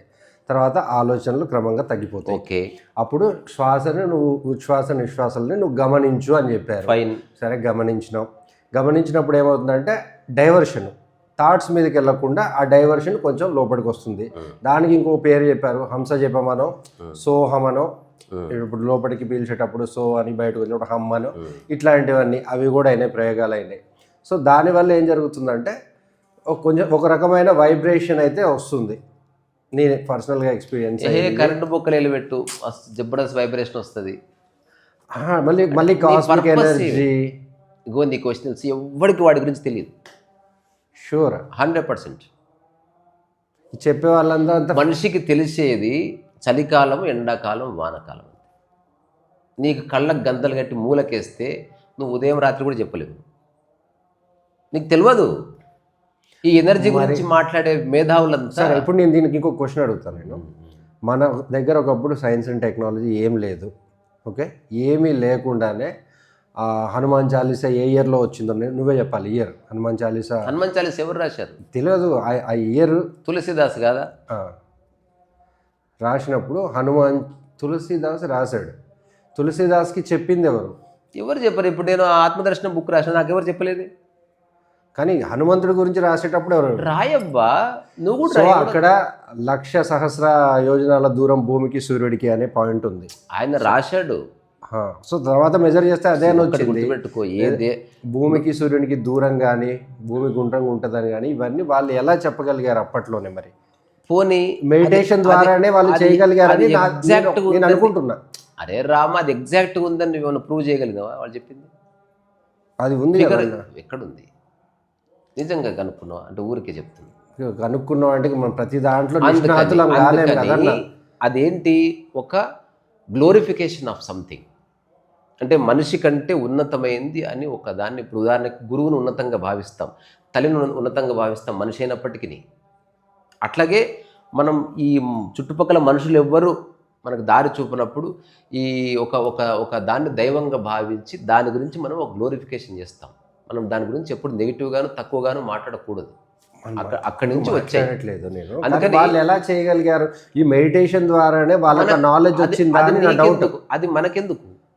ఆయనకు సాధ్యమైంది ఆయన చేశాడు, నీకు సాధ్యమైంది నువ్వు చెయ్యి. అందరు ఆయన చేసింది మనం ఎందుకు చేయాలి? మనం చేస్తామని నేను అనట్లేదు, అది పాసిబిలిటీ ఉంది. అప్పుడు ఆ టెక్నాలజీ లేదు కాబట్టి వాళ్ళు ఈ దృష్టితో, దివ్య దృష్టితోటి స్పెసిఫిక్గా చెప్పలేదబ్బా. ఇప్పుడు ఉదాహరణకి ఇక్కడి నుంచి ఆ ఊరికి ఎంతో దూరం అని చెప్పడం వేరు, 220 కిలోమీటర్లు అని చెప్పడం వేరు. మనం దేన్ని నమ్మకపోతే నమ్మడం గురించి దేన్ని నమ్మకూడదు, బ్రహ్మ నుంచి వేదాలు వచ్చాయి, వేదాలు మనిషి రాసినే కాదు. నువ్వు డిస్కస్ చేసే టాపిక్ 2 పార్శ్వాలు కలిగి ఉంది. ఒకటి సాంప్రదాయబద్ధమైన ఆధ్యాత్మికత, రెండోది enquiry based spirituality. So enquiry based spirituality జవాబులు వేరు, అక్కడ నమ్మకాలు ఉండవు. అక్కడ సాధించడాలు ఉండవు, తర్వాత అక్కడ ఉపోద్ఘాతాలు ఉండవు, అక్కడ భజనలు ఉండవు. జస్ట్ నీవున్నావు, నీ స్థితిని ప్రకృతి స్థితిగా గుర్తించి నువ్వు పనిలో పడ్డావు, అంతే. End of the story. అంతే.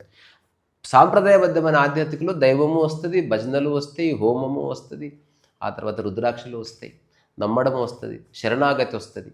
అందుకని నువ్వు ఫస్ట్ రెండింటిని కలపకు. మరి ఈ గురువులందరూ చేసే పని అదే కదా. నాకు తెలియదబ్బా, నేను చెప్పేది ఇంత స్పష్టంగా రెండింటిని విభజిస్తున్నా. రామదాసు సాంప్రదాయబద్ధమైన ఆధ్యాత్మికత, త్యాగరాజు సాంప్రదాయబద్ధమైన ఆధ్యాత్మికత, తులసీదాసు సాంప్రదాయబద్ధం, ముల్ల సాంప్రదాయబద్ధమైన ఆధ్యాత్మికత, త్యాగయ్య సాంప్రదాయబద్ధమైన ఆధ్యాత్మికత, చాగంటి కోటేశ్వరరావు సాంప్రదాయబద్ధమైన ఆధ్యాత్మికత, గరికపాటి సాంప్రదాయబద్ధమైన ఆధ్యాత్మికత, కొంత కాంటెంపరీ వరల్డ్ వ్యూ, సాంప్రదాయంలోనే ఉంటాడు. సో సాంప్రదాయంలో ఉన్నవాడెవడు అంటే ఒక్కటే అతను అర్థం చేసుకోవాలి, కర్త తాను కాదు, అంతా దైవమే అని తెలుసుకుంటే నువ్వు సాంప్రదాయబద్ధంలో ఉన్నట్టు. మంచి స్థితి అది. ఇంకా దాంట్లో ఎంక్వైరీలకి నువ్వు ఏం జరిగినా రాముల వారు, ఉదాహరణకి త్యాగరాజ స్వామి లైఫ్లోకి ఎవరో బంగారం తీసుకొని వస్తారు, రాజుగారు పంపిస్తారు, రామయ్య అంతే. అటు పక్క చూస్తాను, తన బిడ్డకు పెళ్లి చేయాలి, ఏమండి బిడ్డకు పెళ్లి చేయాలంటే రామ నువ్వే చూసుకో. ఆ తర్వాత ఎవరో ఒక అబ్బాయి వచ్చాడు, మీ అమ్మాయిని పెళ్లి చేసుకుంటా అన్నాడు, రామయ్య నువ్వు ఉన్నావయ్యా. సో ఏది తన మీదకి లాక్కోలే, అంతా దేవుడే. క్యాన్సర్ వచ్చినా సరే అంతా రాముల వారి దయ అన్నాడు. సో మంచి జరిగితే రాముల వారు, చెడు జరిగితే నువ్వు అంత చూస్తా అని లేదు. సో శరణాగతి సాంప్రదాయబద్ధమైన ఆధ్యాత్మికత ఒక్క పదం దగ్గర అవుతే శరణాగతి, సర్వస్వ శరణాగతి. మంచి జరిగినా నీవే, చెడు జరిగినా నీవే, శుభానికి నీవే, అశుభానికి నీవే, ఉచ్చానికి నీవే, అన్నిటికి నీవే. ఇప్పుడు రమణ మహర్షిది సాంప్రదాయబద్ధమైన ఆధ్యాత్మికత కాదు, జిడ్డు కృష్ణమూర్తి సాంప్రదాయబద్ధమైన ఆధ్యాత్మికత కాదు, enquiry not philosophy. Philosophy Friedrich Nietzsche, Jean Paul Sartre, Ayn Rand, Kierkegaard, ఇట్లాంటి వాళ్ళంతా ఫిలాసఫీ. ఫిలాసఫీ అంటే only of the head. Enquiry అన్నది head and body, body and mind రెండు, అంటే ఎగ్జిస్టెన్స్, ఈ మూడింటి యొక్క కలయికలు ఎంక్వైరీ. మన సాంప్రదాయబద్ధమైన ఆధ్యాత్మికత బిలీఫ్ మీద నడుస్తుంది, నమ్మకం. నేను నమ్ముతున్నాను. ఇప్పుడు ఈ ఎంక్వైరీ బేస్డ్ నువ్వు ఏదైతే అంటున్నావో ఎవరు చేయలేదా ఇప్పటి వరకు? అట్లా చాలా తక్కువ. ఎందుకంటే నీ మైండ్ పుట్టిందే నమ్మడానికి. నమ్మకాలు లేకుండా ఒక మనిషి నిలబడాలంటే కోటికొకడు. అది ఇప్పుడు నువ్వు చెప్పావు కదా, ఏదన్నా నువ్వు ఎట్లా చెప్తున్నావు, నువ్వు వాడేవాడో రాసింది నువ్వు ఎట్లా, నువ్వు అనుభవించి చెప్పు అని అన్నావు కదా నన్ను. అట్లనే అంటే నువ్వు సాంప్రదాయబద్ధమైన దాన్ని సాంప్రదాయబద్ధంగా చర్చించు, దానికి జవాబు ఉంది. ఓకే. ఎంక్వైరీ బేస్డ్ స్పిరిచువాలిటీ అంటావా, దాన్ని చర్చించు, జవాబు ఉంది. రెండింటిని కలపకు. ఇప్పుడు శ్వాస మీద ధ్యాస ధ్యానము కాదు. ధ్యానం అంటే నాకు ఆన్సర్ దొరకలేదు. ధ్యానము రెండు రకాలు. ధ్యానము ట్రాన్సెండెంటల్ మెడిటేషన్ అంటే ఏంటది? ఒక దాన్ని ట్రాన్సెండెంటల్ మెడిటేషన్. నీకు చెప్తా. ఇప్పుడు ఇది నీ మైండ్, ఒక్కొక్క పెన్ను ఒక్కొక్క ఆలోచన, ఇప్పుడు గందరగోళం ఉంది. సో ట్రాన్సెండెంటల్ మెడిటేషన్ అంటే నువ్వు దీన్ని క్లియర్ చేయట్లే, దీన్ని ఇలాగే ఉంచి దీని మీద ఫోకస్ చేస్తున్నావు అన్నమాట. అప్పుడు నీ దృష్టి దీని మీద నుంచి వచ్చి శ్వాస మీదకి వచ్చింది. అందుకని ఇది మర్చిపోబడ్డది అంతే. మళ్ళీ శ్వాస మీద తీసి ఆపేయగానే ఇది వచ్చి పట్టుకుంటుంది, ఇవన్నీ వచ్చేస్తాయి మళ్ళీ. అందుకని ఇది ఎప్పటికీ లిబరేషన్ ఇవ్వదు. శ్వాస మీద ధ్యాస అన్నది, మనం రెస్టారెంట్కి వెళ్తే ఒక స్టార్టర్ ఇస్తారా, అది మీల్స్ కాదు, అది స్టార్టర్ని మీల్స్ అనుకో. ఇప్పుడు నువ్వు ఒక హోటల్కి వెళ్తే లాబీ ఉంటుందా, అది నీ రూమ్ కాదు, అక్కడ కూర్చోవచ్చు, బట్ అది నీ రూమ్ కాదు, అక్కడ నువ్వు పడుకోలేవు, బట్టలు ఇప్పలేవు, పిరగొక్కలేవు. 100% లిబరేషన్ అది కాదు. సో ట్రాన్సెండెంటల్ మెడిటేషన్స్ ఏవైనా నీకు లిబరేషన్ ఇవ్వవు, ఆ లిబరేషన్ యొక్క టేస్ట్ని ఇస్తాయి. ఉదాహరణకి నువ్వు రుచి చూసినావా, నా శూన్యాన్ని రుచి చూసినావు మొట్టమొదటిసారి, థాట్లెస్ స్టేట్ ఉంది అని తెలుసుకున్నావు. ఇప్పుడు నువ్వు నెక్స్ట్ చేయవలసింది విచారణ. ఊరికే శ్వాస మీద ధ్యాస చేస్తూ ఎప్పుడు ఆలోచనలు ఎక్కువ వచ్చినా అనుకుని కూర్చోవడం కాదు. అసలు అది ఏది చేయని స్థితికి రావాలి. ఏది ఆలోచించిన స్థితి అంటే ఇప్పుడు ఈ ఆలోచనలు నన్ను డిస్టర్బ్ చేస్తున్నాయి కాబట్టి నువ్వు దీని మీదకి వచ్చినావు. ఆలోచనలు డిస్టర్బ్ నీకు ప్రశాంతత ఎందుకు పోయింది? వీటి వల్ల డెసిషన్ మేకింగ్ లేక నెంబర్ ఆఫ్. అందుకని నువ్వు వాటిని ఎట్లా సాల్వ్ చేయాలో తెలియక now you are searching for escape route. So escape రూటే ఇది 100%. అందులో ఉన్న డౌట్ ఉందా? అంతేగాని అందులో ఇప్పుడు నాకు వచ్చిన చాలా ప్రాబ్లమ్స్కి దీని ద్వారా కొంచెం ఏ సొల్యూషన్ రాదు. వచ్చింది రాదు, సమస్య సొల్యూషన్ రాదు ఎప్పటికీ. సమస్యగానే ఉంటుంది, కొంచెం నువ్వు శాంతించి చూస్తున్నావు అంతే. అప్పుడు పర్సెప్షన్ మారుతుంది కదా. సమస్య అట్లనే ఉన్నా కూడా నువ్వు దాన్ని ఇప్పుడు ఇందాక ఫర్ ఎగ్జాంపుల్ నేను వచ్చేటప్పుడు కార్ అయిపోయింది ఫ్లైఓవర్ మీద, వెనక ఫుల్ ట్రాఫిక్. ఫస్ట్ ఒక 1-2 seconds ప్యానిక్ అయిపోయినా, ఇదేంటి ఇట్లా జరిగింది ఏంట్రా, నైటే సర్వీసింగ్ చేయించిన నేను నైట్. మళ్ళీ అదే ప్రాబ్లం రిపీట్ అయింది. నేను ఇక డైరెక్ట్గా ఇటే వేసుకొని వచ్చిన, పొద్దు నుంచి బయటకు వెళ్ళా. ఫస్ట్ 1-2 seconds ప్యానిక్ అయిపోయినా. మొత్తం ఎట్లుంటుంది ఇక ఫ్లైఓవర్ మీద ఇక్కడ నుంచి అక్కడ దాకా మొత్తం జనాలు అంతా హారన్లు కొట్టుకుంటా గోల ఉంది సిచ్యువేషన్. ఫస్ట్ కొంచెం కూల్ అయి లోపల కూర్చున్నా ప్రశాంతంగా. సైబరాబాద్ ట్రాఫిక్ పోలీస్ స్టేషన్ అని కాల్ చేసిన. వాడు వచ్చే లోపల ఆటో వాడు వచ్చిండు, అన్న నేను ఆటోతోటి నెడతా కార్ని, కదులుతుంది కదా అని కదులుతాను. వాడు నెట్టిండు, వచ్చేసిన పక్కకి, కార్ ఆడ పడేసిన. మళ్ళీ కార్ చేయించుకోవాలన్నా ఇటు రావాలన్నా, అది ఎట్లయినా ఇప్పుడు కాదు, అది రేపు చూద్దాంలే అని చెప్పేసి బుక్ చేసుకొని వచ్చేసిన. సో ఆ కొంచెం నేను స్టేబుల్ అవ్వడం వల్లనే ఇక్కడ దాకా వచ్చినా, నీకు చెప్పిన వస్తానని అది ఆ డెసిషన్ మేకింగ్ ఉంది కదా, అది ధ్యానం వల్ల వస్తుంది అంటున్నాను నేను. లేదంటే నేను ప్యానిక్ అయిపోయి వెళ్ళిపోయేవాడిని. నేను రాదని ఎప్పుడన్నా, ఒకవేళ అది నిజంగా రూఢి అయితే ఇక ప్రశ్నలే లేవు. మళ్ళీ ప్రశ్నలు ఎక్కడి నుంచి వచ్చినాయి? ఒక ఆస్పెక్ట్ క్లియర్ అయింది, ఇంకా చాలా ఆస్పెక్ట్స్ ఉన్నాయి. ఎవడు క్లియర్ చేస్తాడు? ఎట్లుందంటే చేయి నొప్పి తగ్గింది, కాలు నొప్పి పట్టి ఉంది, ఆయన డాక్టర్ కాడికి పోవాలి. కాలు నొప్పి తగ్గింది, పొట్టు నొప్పి వచ్చింది, మళ్ళీ డాక్టర్ కాడికి పోయింది. పెట్టు నొప్పి తగ్గింది, ఏ నొప్పి. అసలు ఏ నొప్పి లేకుండా ఎట్లుండాలని ఎవడు థింక్ చేస్తలేడు కదా. అది నేను చెప్తున్నది. ఎంక్వైరీ అంటే అసలు ఇప్పుడు నేను చెప్తాను, ఇప్పుడు నువ్వు శ్రద్ధగా విను. ఇది చాలా కష్టం, లైఫ్ అంతా చేయాలి ఇది మెడిటేషన్. ఇప్పుడు అది వైరాగ్యమే. ఇప్పుడు నువ్వు ఫైనల్ చెప్పబోయేది మళ్ళీ వైరాగ్యము కాదు, వీతరాగం. వైరాగ్య పదాల మాయలో పడ. మనకి రాగం ఉంది, విరాగం ఉంది, సరాగం ఉంది, వైరాగ్యం ఉంది, వీతరాగం ఉంది. అందుకని దయచేసి పదాల మాయలో భాషతో డీల్ చేయి, డైరెక్ట్ క్రక్స్కి రా. ఎవడైతే శ్వాస మీద ధ్యాస చేస్తున్నాడో, బసిరిక చేస్తున్నాడో, లైఫ్ అంతా చేయాలి. ఎందుకంటే వాడు లిబరేట్ కాలేదు. బాగుంటుంది చేసినప్పుడు. ఏంటది బసిరిక అంటే అదో పద్ధతి. ఎన్నో ఉన్నాయి పద్ధతులు. ఈవెన్ హరే రామ చెయ్యి లైఫ్ అంతా. ఓకే, పోయి ఇంకా చేసుకోపో. 108 times జపమాల. నేను అంటున్నది లైఫ్ అంతా చేయాలి. ఇంకా నీకు ఎప్పుడు దమాక్ ఖరాబ్ అయినా ఫోకస్ అని దాని మీద ఫోకస్ చేస్తావు. ఇవన్నీ అట్లనే ఉంటున్నాయి కదా. మళ్ళీ లైఫ్ అంతా ఎవడు ఫోకస్ చేస్తాడు? రోజు గంటన్నర అంతే కదా. ఇప్పుడు 2 పెగ్గులు వేస్తే నా సమస్యలు మర్చిపోయినా అని చెప్పడానికి ఈ స్థితికి నెక్స్ట్ అక్కడికే వస్తుంది. రెండు ఒకటే. ఇప్పుడు ఆ స్థితి ఇప్పుడు డే అంతా చేసినావు, పొద్దున్న లేచి మెడిటేషన్లో కూర్చున్నా, గంటన్నర అన్ని పక్కన పెట్టేసిన, నైట్ వచ్చినా. నేను చెప్పేది అసలు అవేవి చేయాల్సిన అవసరం లేదు. ఆ స్థితికి రావడానికి నువ్వు ఎంక్వైరీ చేయాలి. ఎట్లా చెప్పు? సజెషన్ చెప్తున్నా. సజెషన్ అది ఈజీ. ఇది చాలా కష్టం. రోజు కూర్చోవాలి, లైట్లు బంద్ చేసుకోవాలి, ఫీట్ వేసుకోవాలి. ఈరోజు కూడా చేయాలన్నా, లైఫ్ అంతా ఎంత చేసినా. చేసి రాలేదా నువ్వు ఎర్లీ స్టేజ్లో?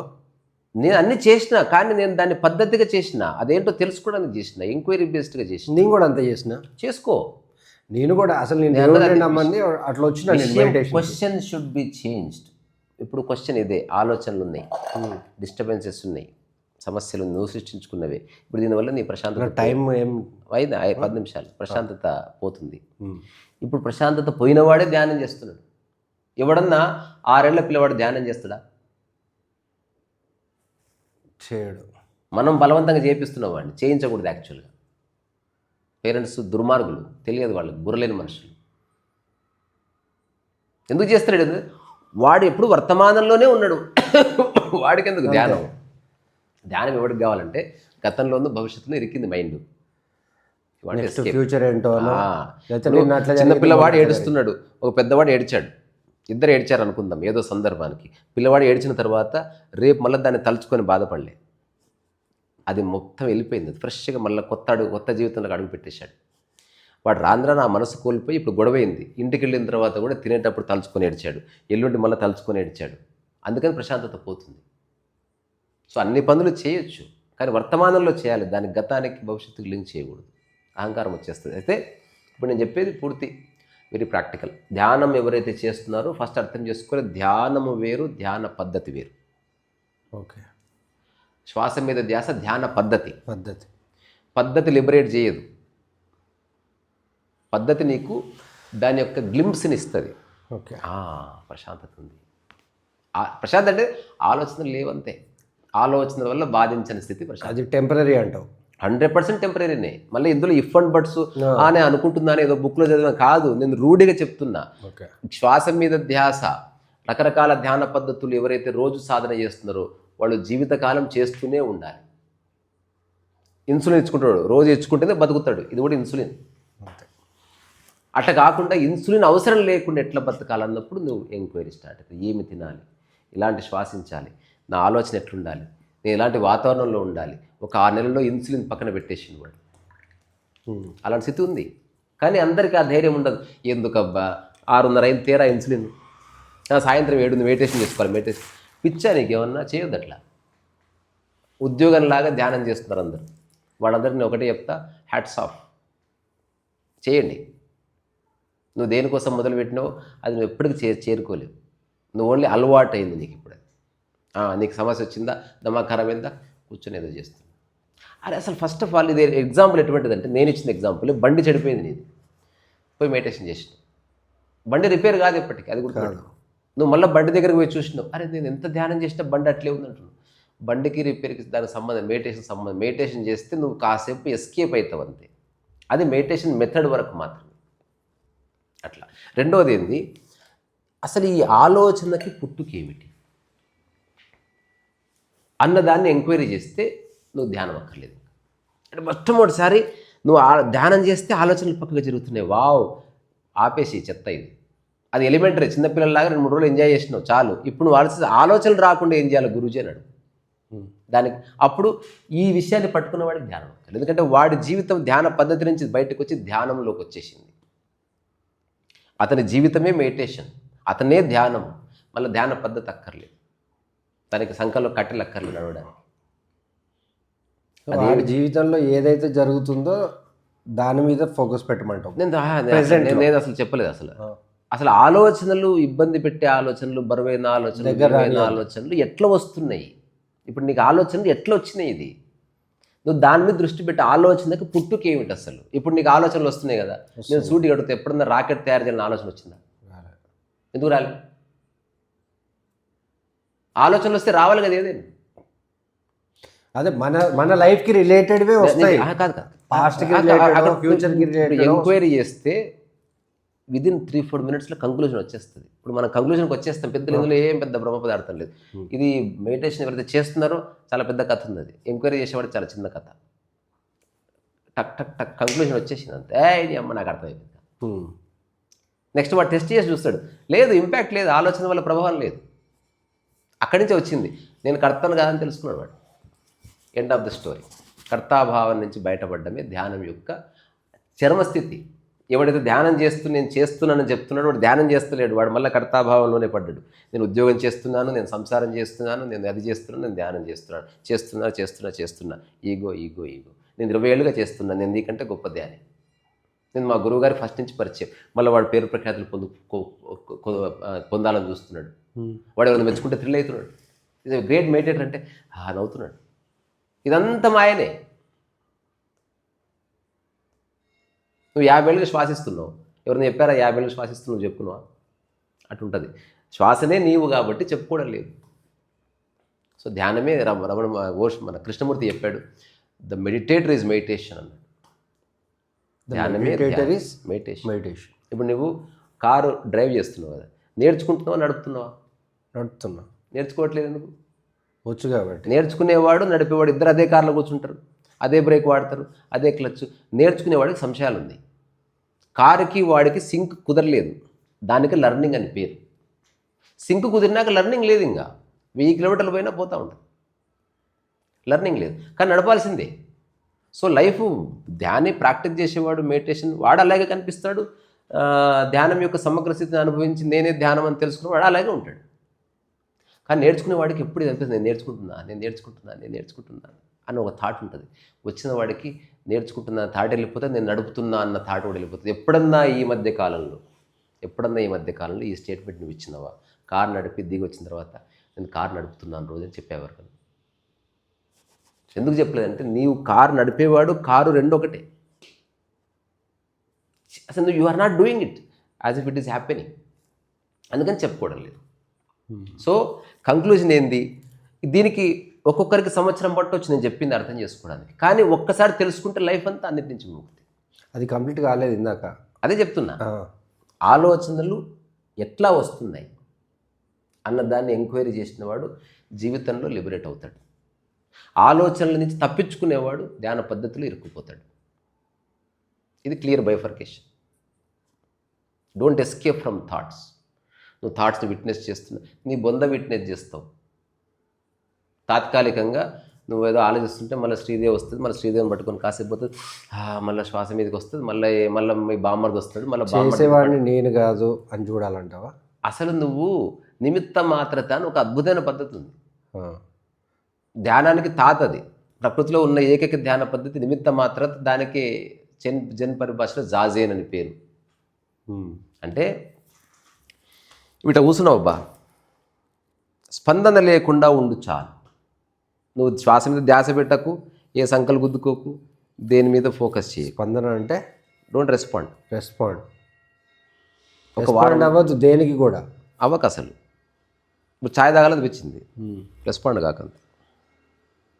ఇప్పుడు థాట్ వచ్చేది నిలబడ్డది ఇట్లా, బయటికి వెళ్ళాలనిపిస్తుంది. నేను చెప్పేది డోంట్ రెస్పాండ్. నేను రెస్పాండ్ అవ్వను అయిపోయింది. అప్పుడు రియల్ నిజమైన 1000 ప్రాబ్లమ్స్ నేను చెప్పేది నిజమైన జవాబు దగ్గరికి తీసుకెళ్తుంది.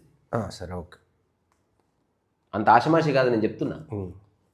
ఊరుకొని మైండ్ ఒక్కసారి దాగిరాపో. అదే ఇప్పుడు వెంటనే నేను కౌంటర్ చెప్తున్నా నీకు. ఇప్పుడు ఈ 10 ప్రాబ్లమ్స్ రెస్పాండ్ కాకుంటున్నావు కదా, 1 వీక్ ఉండమంటున్నావు కదా, 10 కాస్త 1000 అయితే నాకు నేనున్న సిచ్యువేషన్ మళ్ళీ ప్రపంచాన్ని లింక్ చేయకుండా చేయొద్దు. ఆధ్యాత్మిక పరంగా మాత్రమే ఇది వర్కౌట్ అవుతుంది. దీన్ని ప్రపంచానికి లింక్ చేయకు. ప్రపంచంలో స్పందించవలసిందే, బిజినెస్ మీటింగ్కి వెళ్ళవలసిందే. అవన్నీ అందుకే దాన్ని లింక్ చేయొచ్చు. ఎందుకు ఇప్పుడు ఆ యోగులందరూ ప్రాపంచిక విషయాలను వదిలేసుకున్నారంటే సింక్ కాదు, లేదా ప్రాపంచిక తగ్గిస్తూ వచ్చారు. సింక్ కాదు, ఎందుకంటే అక్కడ నువ్వు ఖచ్చితంగా రెస్పాండ్ అవ్వాలి, ఖచ్చితంగా కోపడాలి, ఖచ్చితంగా లాభ నష్టాలు ఉంటాయి, ఇంపాక్ట్ ఉంటుంది, నీ మీద 10 మంది ఆధారపడతారు, వాళ్ళు బాధపడితే నీకు బాధ అవుతుంది, ఇవన్నీ ఉంటాయి. అందుకే ప్రాపంచిక విషయాల్లో తలదూర్చలేదు వాళ్ళు. మనం డిస్కస్ ఎక్కడ క్లబ్ చేయొద్దండి. అందుకే నాన్ సీరియస్గా చేయగలిగితే చెయ్యి దీన్ని, బిజినెస్ని నాన్ సీరియస్గా. తర్వాత మెల్లమెల్లగా ఇంటెలిజెంట్గా ప్రవర్తించు. నీకు సమాంతరంగా ఒక వ్యక్తిని తెచ్చి నిలబెట్టు. చేసిన అదే స్ట్రెస్ వాడికి అప్పచెప్పు, నువ్వు ఫ్రీ అయిపో. నేను పొద్దుటి నుంచి నీ వీడియోలు చూసుకుంటూ కూర్చున్నా అంటే అక్కడ మొత్తం సెటప్ చేసిన. అంటే చాలా మంది ఇప్పుడు సద్గురు ఉన్నాడు, హీ ఆల్సో డిడ్ బిజినెస్, కానీ అతను హెడేక్ తీసుకోలేదు.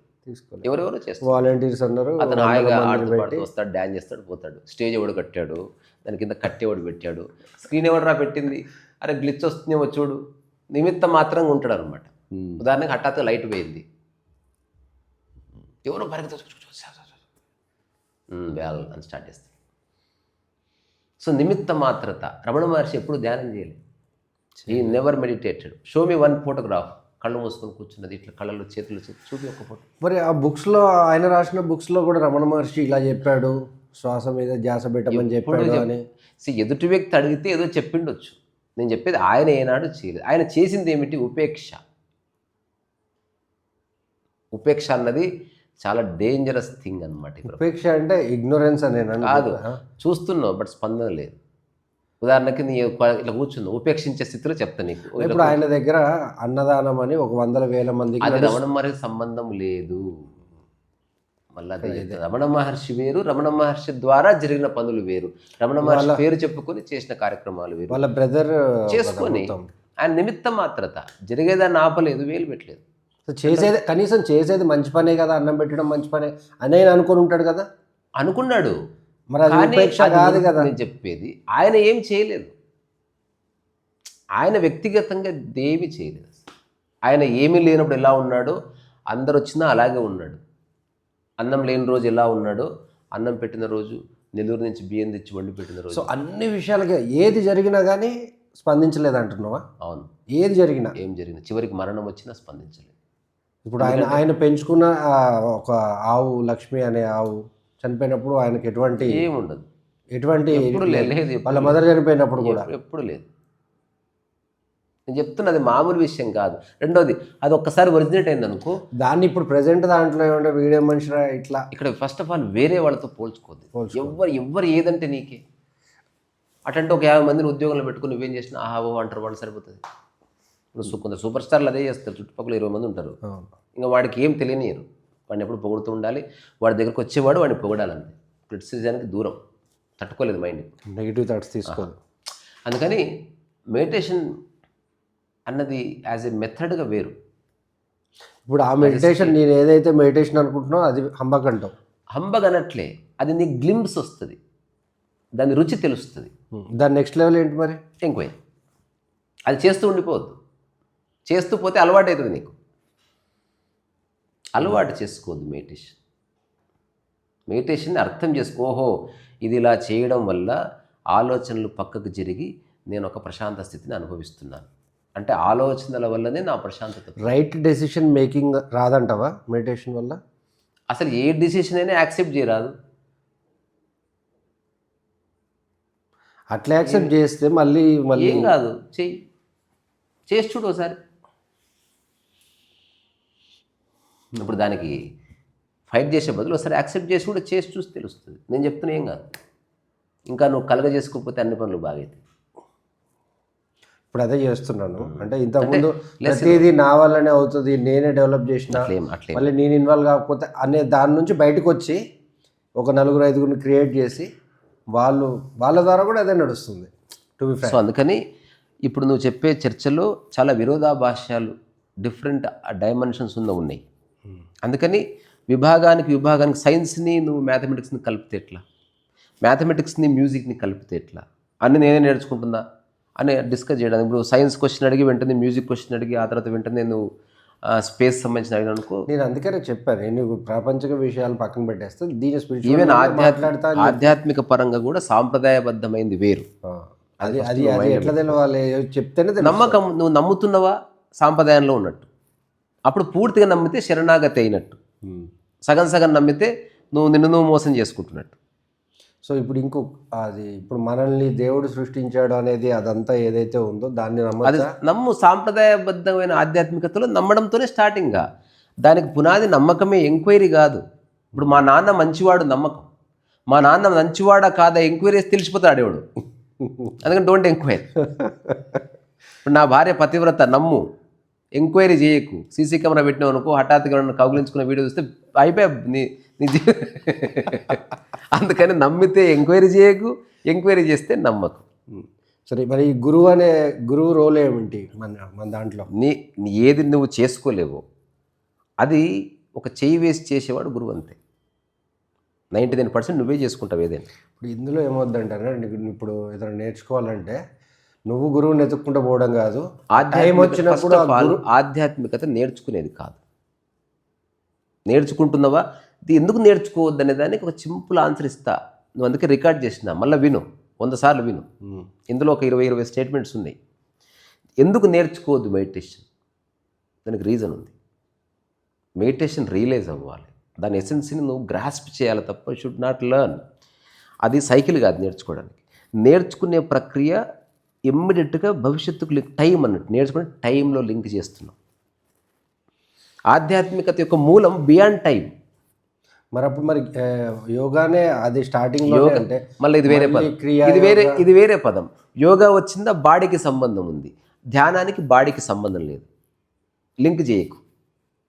ధ్యానం శరీరానికి అతీతం, శరీరంతో చేసేదేమి. మళ్ళీ ఇక్కడ ఇప్పుడు ప్రాణాయామం వేరు, ప్రాణాయామం ధ్యానము కాదు. సరే, ధ్యానానికి ముందు ప్రాణాయామం చేస్తే అది నీ కర్మ, చేసుకో. అరే ధ్యానానికి ముందు ప్రాణాయామం ఏంది? పోయి చెట్టుకు తల గుద్దుకోపోయి ఎవడొద్దన్నాడు? నీ ఇష్టం. నువ్వు ఇప్పుడు ఉదాహరణకి తినేటప్పుడు కాళ్ళు కడుక్కోవాలి, చేతులు కడుక్కో, ఒకప్పుడు తినేటప్పుడు స్నానం చేయాలని ఒక ఇంట్లో చెప్తే చేసి తింటున్నారు. తిండికి దానికి ఏం సంబంధం? నిజంగా చెప్పు, ఏ సంబంధం లేదు. కానీ నువ్వు సంబంధం పెట్టుకొని అది చేయకపోతే బాధపడతావు, అది చేస్తే సంస్కృతి అలా చేయాలి నాన్న అని పిల్లలకు చెప్తావు. కానీ మనం ఏం చేస్తున్నాం, అసలు దానికి సంబంధం లేదని గుర్తిస్తలే. ఇప్పుడు స్నానానికి పూజకి ఏం సంబంధం? మనసు క్లీన్ ఉండాలి. నువ్వు శరీరం శుద్ధి చేసుకున్నావు, మనసు బాగాలేకపోతే శరీరం ఈజీ క్లీన్ అవుతుంది. సబ్బు వేసుకొని స్నానం చేస్తే మరి మైండ్ ఎవడు క్లీన్ చేయాలి? మనకు దాని మీద ఆసక్తి లేదు. అంత చేస్తున్నారు, సూపర్ఫిషియల్గా చేస్తున్నారు. మనం అట్లా చేస్తే అందరు చేస్తున్నారు కదా, ఫైన్. అంతే. అట్లా కాకుండా ఎంక్వైరీ అంటే నువ్వు అందరినీ పక్కన పెట్టింది మొట్టమొదటిసారి, పక్కకు జరగండి sir, let me do on my self అని చెప్పావు. మొట్టమొదటిసారి యు ఆర్ క్వశ్చనింగ్ ఎవ్రీథింగ్. రెండోది, క్వశ్చన్లో అహంకారం ఉండదు, ఎంక్వైరీలో నువ్వు ఆనెస్ట్గా అడుగుతావు. ఎవరైనా జవాబు చెప్తే దాన్ని ఇంప్లిమెంట్ చేసి చూస్తావు. ఇప్పుడు దాని నిమిత్త మాత్రత, ఏం జరిగినా గాబరపడకు, స్పందించకు. ఇప్పుడు ఎవడో నష్టాలు చాలా జరుగుతాయేమో మరి. అసలు నువ్వు ఏం చేసినా నష్టం వస్తుంది. ఇప్పుడు నువ్వు కారు చెడిపోలే, నువ్వేమన్నా పాపం చేసావా? నష్టం జరుగుతూనే ఉంటుంది. హఠాత్తుగా కూడా చేస్తాడు. మా ఫ్రెండ్ వాడు పెళ్లి చేసుకొని 3-4 years తర్వాతనే పిల్లలు అన్నాడు. హఠాత్తు ప్రెగ్నెన్సీ వచ్చింది, ఘోరంగా ఏడ్చాడు. తీద్దామంటే వాళ్ళు ఒప్పుకోరు, భార్య ఒప్పుకోదు. వీడికి అసలు కొంతకాలం శోభన ఏమంటారు హానిమూన్ చేసుకోవాలని, అంతలో ప్రెగ్నెన్సీ వచ్చేసి ఘోరంగా డిప్రెషన్ అయిపోయి డైవర్స్ కాడికి పోయింది. కష్టం ఎక్కడుంది? కష్టం ఉందా? నువ్వు ఫీల్ అవుతున్నావా? ఫీల్ అవుతుంది. సో మూలంలోకి ఎంటర్ కావాలంటే ఎంక్వైరీ. జరిగేది 10% అయితే హౌ యూ రియాక్ట్ ఈజ్ 90%. ఆబ్వియస్గా ఇంకా చెప్పాలంటే 99% రియాక్షన్ ఉంటుంది. 1% యాక్చువల్గా జరిగేది. ఉదాహరణకి నిమిత్త మాత్రం అంటే ఎంత డేంజరస్ ఉంటుందంటే, ఫస్ట్ ఆఫ్ ఆల్ కొడతారేమో అందరూ ఎట్లా. కాదు అది నువ్వు ఉన్నట్టు ఎవరు తెలియదు. ఇప్పుడు ధ్యానం చేస్తే తెలుస్తుంది. నిమిత్త మాత్రలతో నువ్వు గుర్తుపట్టలేదు. ధ్యానం చేసేవాడు గుర్తుపడతావు. ఆయన మెడిటేషన్ చేసుకుంటాడు, ఒక భంగిమ. నిమిత్త మాత్రలో భంగిమలు బొంగేమీ లేదు. వాడు ఎక్కడున్నా పట్టనట్టున్నాడు. ఇప్పుడు ఇక్కడ కూర్చున్నాడు, కూర్చున్న తర్వాత ఎవడో వచ్చి లాగిప్పి పిర్రలు చూపించాడు. ఇట్లా చక్కగా పిర్రలను చూశాడు. ఇట్లా తర్వాత దీన్ని చూశాడు. తర్వాత ఎవరో అన్నారు, అరే నువ్వు కూర్చుంటే నీకు పిర్రలు చూపించిపోయాడు. పిర్రలు వాడివే, ఇప్పుడు నా మొహం వాడికి చూపించట్లే. చూపించనులే, నాకేం ప్రాబ్లం లేదు. ఓకే, అట్లా ఎవరైతే నిమిత్త మాత్రతలో ఉన్నారో ఒకసారి ఒక చెప్పి ముగిస్తా. కొంతమంది అట్లా ఉండే వాళ్ళ పేర్లు ఏమన్నా. ఒక ఆయన బ్రహ్మ, ఎవరు? బ్రహ్మ అని ఒక యోగి ఉంది. బ్రహ్మ, అతని పేరే బ్రహ్మ. అంటే ఒత్తుబా కాదు, బ్రహ్మ. బ్రహ్మ ఎవరు లేరుగా, ఎవరు లేరంటున్నావు నువ్వు. ఉన్నారు, ఆయన పేరే అది. అదే బ్రహ్మ అంటున్నావు. కాదు కాదు, ఆయన పేరే అది. ఆయన బెంగళూరులో లేదు, ఉన్నారు. పాల్ బ్రంటన్ బుక్లో ఆయన ప్రస్తావన ఉంది, చదువుకో. నేను అబద్ధం చెప్పను. భ్రమ, భ్రమ, ఒత్తు భ్రా కాదు, భ్రమ, బ్రహ్మలాగా భ్రమ. సో అందులో చాలామంది యోగుల ప్రస్తుతం ఒక యోగి నిమిత్త మాత్రతగా ఉండాలని నిర్ణయం తీసుకున్నాడు. ఇది డేంజరస్ డిసిషన్, నేను చెప్తున్నా, తీసుకోకండి. నేను నిమిత్త మాత్రంగా ఉంటాను. నా లైఫ్ ఎడిపోతుంది నాకు తెలియదు, నువ్వెవరో నాకు తెలియదు. But you are enjoying current moment. నేనే enjoyment. I'm not enjoying life. నేనే స్వయం ఎంజాయ్మెంట్. నేను స్వయం ఆనందముగా ఉన్నాను. నాకు ఆర్ట్ రాదు, నేనే ఆర్ట్. ఈ భూమి అనే క్యాన్వాస్ మీద బాధపడడం అనేది, కోపం రావడం లేదు అస్సలు. నెవర్. షూర్ ఏది లేదు అది. ఎందుకంటే నాకు వేరే వాడంటే, ఇప్పుడు మనం ఇంతమంది గురించి వాళ్ళట్లా వీళ్ళట్లా ఇవన్నీ చెప్పుకుంటూ వస్తున్నా నేను. సో ధ్యానం వేరు, ధ్యాన పద్ధతి నేనే ప్రమాణం. ఇట్లా సపరేట్. నేను ఇంత ఏమంటారు రూడ్గా ఎందుకు చెప్తున్నా? నేను వేరే వాళ్ళ గురించి చెప్తే డౌట్ వస్తుంది. నేను నా గురించి చెప్తున్నా. ఎవడన్నా ఇంత బాహాటంగా చెప్తాడా? నేను ఎయిటింగ్ కూడా చేయను. అయ్యో నేను అనుకున్నా కానీ మధ్యలో ఎక్కడైనా ఏదైనా మాటలు వచ్చినా ఉంచేస్తావు అట్లా వాటిని. ప్రతిదీ పూర్తి ఎరుకలో మాట్లాడతాను. ఎరుకలో నాకు ఏ సంశయం లేదు. నాకు వేరే విషయాలు తెలియదని చెప్తాను. నాకు తెలియదు. బిజినెస్ అంటే తెలియదు, నాకు ఇంగ్లీష్లో ఏదైనా పదం అంటే తెలియదని చెప్తే ఎందుకు బుకాయింపు అనవసరంగా. కానీ ఒక్కటి ఖచ్చితంగా తెలుసుకునేగా తెలుసుకుపోయినా తెలుసు. కూర్చు ఫరక్నే పడతా. తెలుసుకోవాల్సిన 3-4 విషయాలు తెలుసుకో. కర్తవ్యం నీవు కాదని తెలుసుకోవడం ఆధ్యాత్మికత. కర్తవ్యం నీవు కాదంటావు అంతే. ఎందుకు కాదనేది ఎంక్వైరీ, దానికి జవాబు ఉంది. కర్త అంటే మనకు తెలుగులో పనిచేసేవాడే కదా. నేను చేస్తున్నాను అన్న భావన లోపభూయిష్టమైనది. అదే నీ యొక్క బాధకి కారణం. ఇక్కడ నువ్వేం చేస్తలేవు, చేసేది మనం కాదంటావు. నువ్వు కానే కాదు, అంతా కలిపి నువ్వు చేసే పని కూడా నువ్వు కాదు. నేను కాదంటే నేను ముఖ చిత్రంగా కనిపిస్తున్నా నీకు. ఇప్పుడు నేను ఏదో మాట్లాడుతున్నా, చేసేది చెప్తున్నది ఎవరు? అంతా. ఆ అంతాకే దైవం అని పేరు. దేవుడికి ఉన్న ముద్దు పేరు, మన ఇంటి పేరు రాంబాబు అయితే చిన్న రాము అని పిలుచుకుంటాం కదా, ముద్దు పేరు. మళ్ళీ ఇప్పుడు దీన్ని అందులో కలిపినావు. మళ్ళీ నువ్వు తీసుకెళ్ళి మళ్ళీ దేవుడు అంటున్నావు కదా. కలపలేదు. సాంప్రదాయబద్ధంలో దైవానికి ఆకారం ఉంటుంది, ఉంటది. రాముల వారు అంటే రాముడికి ఒక ఆకారం ఉంటుంది. రాముడికి కొన్ని లక్షణాలు ఉంటాయి. ఇప్పుడు నేను చెప్పిన దాంట్లో అంతా అన్నదానికి ఆకారం ఉందా? లేదు. అట్లా అంతా దేవుడికి ఒక ముద్దు పేరు అంతా అంటున్నా, అంతా ఓకే. అంతా కలిపి నా ద్వారా పనిచేస్తుంది. ఎగ్జామ్ నీతో మాట్లాడుతున్నా, ఎంక్వైరీ మాట్లాడేది నేను కాదు. కాదు కాదు, ఎందుకు నేను కదా చెప్తా. నేను మాట్లాడాలంటే ఏం కావాలి నాకు? ఓ మనిషి కావాలా లేదా నీకు మాట? నేను మాట్లాడాలంటే నాకేం కావాలి? శక్తి. శక్తి కావాలి. శక్తి ఎట్లా వస్తుంది? తింటే వచ్చింది. ఆ తిండి ఎవరు పండించారు? రైతులు. అతను మాట్లాడుతున్నాడు నాకు. అతను జస్ట్ ఇప్పుడు ఆహారం ఆయన ఏదో చెప్తాడు మళ్ళీ, దేవుడు వర్షం విషయం అది కాదు. అట్లా అంతా కలిపి నీ ప్రతి కదలికలో సమస్త విశ్వము, ఈ సమస్త విశ్వం అంతా అంటే ప్రత్యక్షముగా కొంత, పరోక్షముగా కొంత నీతో. అప్పుడు ఒక తప్పు చేసింది నేను కాదు, అదేదో అని చెప్తే ఊరుకుంటా. అదేదో కాదు, అంతా అంతానే శిక్ష నీకు పడతలేదు, అంతాకే పడుతుంది. అంగీకరించి. ఎట్లా పడుతుంది? అరే కదా కొట్టేది. నేను చెప్పేది, నువ్వు ఒకటి మర్డర్ చేసినావు, ఎవరు చేశారు? నేను చేస్తే అంతా చేసిన అలా అంతా తీసుకెళ్ళి లోపల కదా, నిన్ను తీసుకెళ్ళి లోపల. నువ్వు కదిలితే అంతా కదిలినట్టే. నీ ముఖ చిత్రాన్ని లోపటేస్తున్నాడు, అంతానిట లోపటేస్తావు. నువ్వు అడిగే ప్రశ్నలో నీవు జవాబు చెప్తూనే అడుగుతున్నావు, నువ్వు సరిగ్గా చూడట్లే. మర్డర్ చేసినావు, కొన్ని కొట్టావే వాడు, అంతానే కొట్టిందవనా? తిరిగి వాడు కొడితే తగులుతుందా? అంతానే కొడుతుంది నిన్ను. సో అంతా కలిపి అంతాతో ఏదో చేస్తుంది, నువ్వు మధ్య నుంచి పక్కకు చేరి. సో నిమిత్త మాత్రుడు అయితే ఏం జరిగినా నువ్వు అడిగావు కాబట్టి చివరి రహస్యం, నిజంగా అంతా అన్నదాన్ని నువ్వు గుర్తిస్తే అసలు నువ్వు చెడు చేయవు. ఎందుకో తెలుసా? ఈ శరీరం అంతా నీదే కదా. ఎప్పుడన్నా నీ తొడకు నువ్వు వాత పెట్టుకున్నావా? అట్లుంటుంది. సెల్ఫ్ రియలైజేషన్ అనేది బ్రూటల్ రియాలిటీ. అశుభానికి నువ్వు ద్వారం ఓపెన్ చేయవు. నీ నోటి నుంచి ఒక్కడిని బాధ పెట్టే మాట రాదు. నీవు ఏ చేష్టతో ఒకటి చేతిలో ఒకటి కన్నీళ్ళు రాదు. ఒకవేళ తెలుసో తెలియక జరిగితే నువ్వు నిర్ద్వంద్వంగా క్షమాపణ చెప్తావు. ఎవడో తెలుసా? వాడు నీవే. నీ అంతాలో కూడా నీవే. అందుకే క్షమాపణ చెప్పు. ఉదాహరణకి దీన్ని ఎప్పుడన్నా చేతితో కొడతా, ఉదాహరణ కప్పు కిందేసింది, నేను పోలీస్ స్టేషన్ పట్టిస్తాపా అంటావా దాన్ని? ఏది నీలో భాగమో దాని పట్ల ప్రేమ లేదు. అలా చూడడం సాధ్యం అవుతుందా?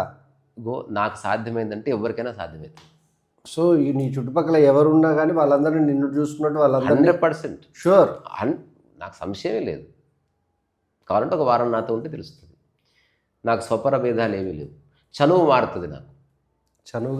చనువు వేరు మారదు. ఇప్పుడు నా బిడ్డతో ఒక చనువుగా మాట్లాడతాను. చనువు వేరు. నాకు అందరి పట్ల ప్రేమ ఒకటే.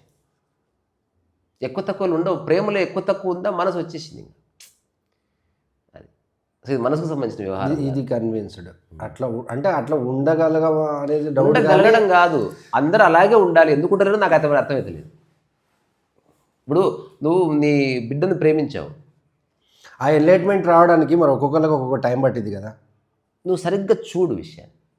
ఈ క్షణం నువ్వు ఇక్కడ కూర్చున్నావంటే ఈ బిల్డింగ్ కట్టిన వాడు, ఈ సిస్టమ్ని మనం ఒకవేళ చేంజ్ చేద్దాం అనుకుందాం. ఫర్ ఎగ్జాంపుల్ ఇప్పుడు నీకులాగే అందరూ ఆలోచిస్తే ఎవరికి ఏ టెన్షన్, ఏ బాధలు, ఏ జరిగిన నిమిత్త మాత్రమే ఉంటారు. ఓకే కదా.